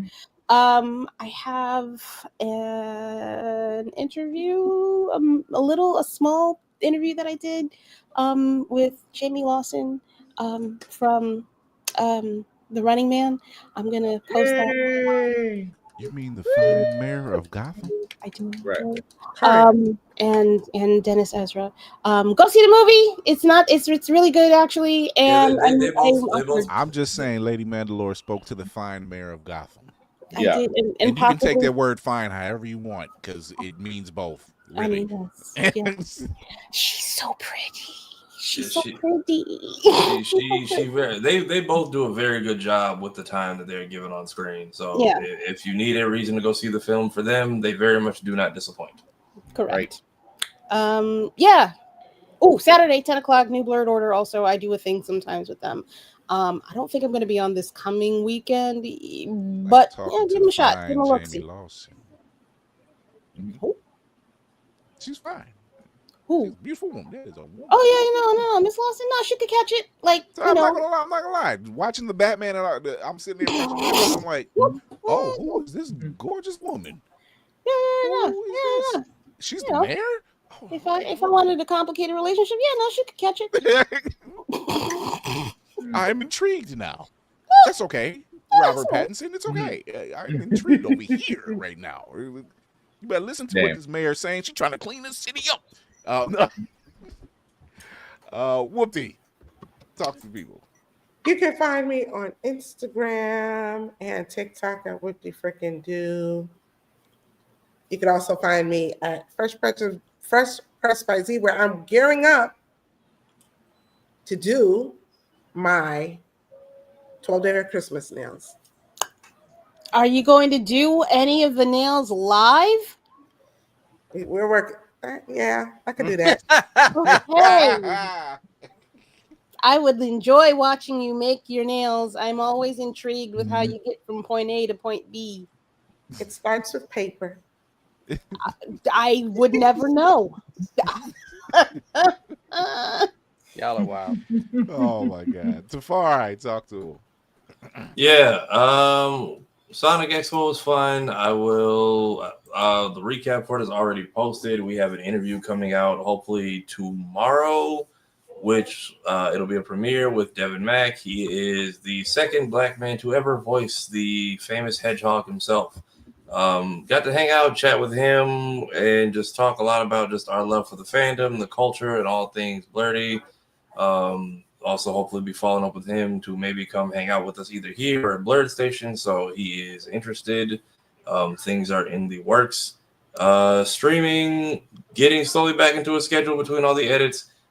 Sat through all the 50 Cent Bulletproof the other day. That was fun until it wasn't. What else? And then potentially Shadow the Hedgehog either tomorrow or Saturday. Skits are still coming out. Latest one being for Sonic Crossworlds. But other than that, please keep watching the channel, clips, reactions, and things 3 times a week. So, I'm gonna do you one, Spartan. I'm gonna let you go before maybe. All right. Of course. I was going to ask. Normally you follow Navy, and you be like, "How do I follow this?" I can't follow the Reverend. That's why I'm a deacon. Deacons don't follow Reverends. That's like the B team following the starting 5. What the furrow? That's like following Jordan. What am I gonna do? Anyway, Black_Spartan 615 is where you can find me. Shows are still going on. How the Cracker got here every Wednesday because we got to cover all the crazy mess and the reality show that is just coming out with different chapters, like Chapter in the Closet, except we didn't have a pedophile, but we gotta do. But definitely check that out come Wednesday, 7:30 p.m. Of course, myself, Tafara, and Joe cover all the news, especially with the Japanese State of Play, with Fallout's new trailer and everything else. The Get Bit every Friday at 8:30. I am also doing the streaming bit. I'm also currently streaming Ghost of Yotai. It's been fun in Kurosawa mode.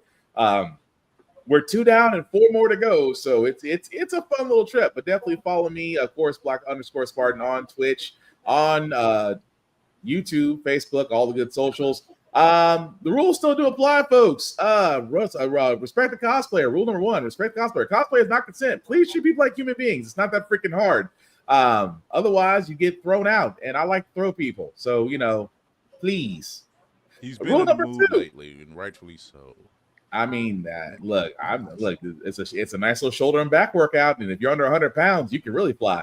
But rule number 2, hygiene is important because soap and deodorant and everything else is still low cost. You don't got to be fancy. Dial works, Coast works, Ivory soap works.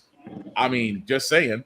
And especially we're about to get into the Bronner's peppermint soap works wonders. Woo! That cleans sins. But you ain't lying. That'll clean up everything but a cold.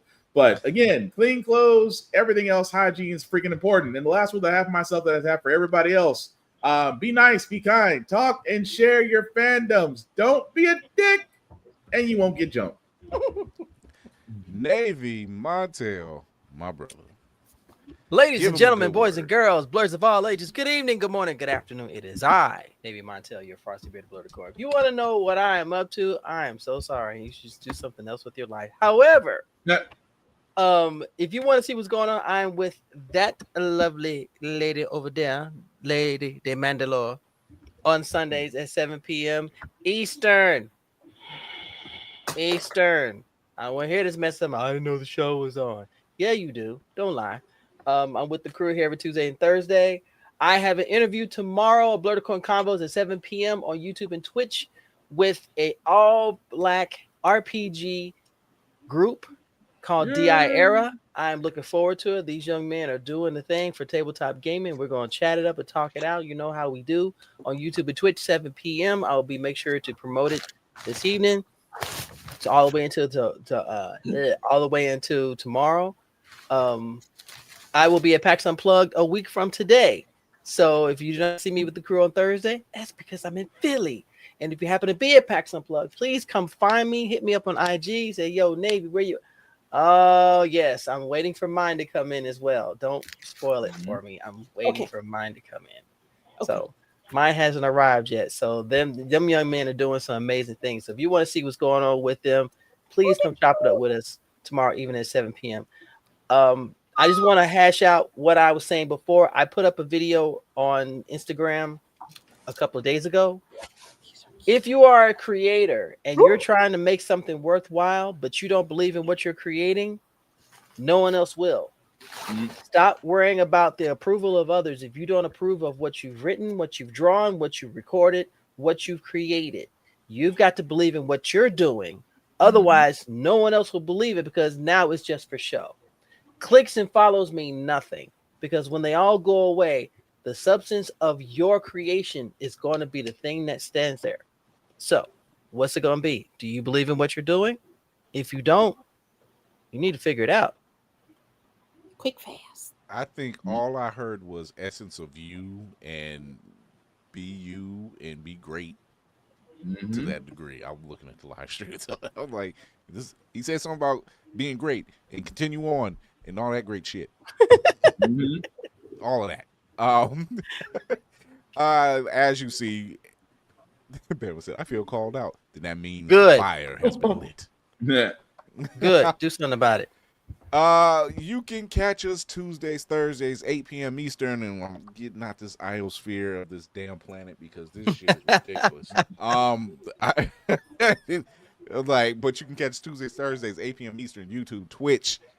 Live, always. APR TV for past episodes. Check it out. Always press record television on your Roku and Amazon Fire devices.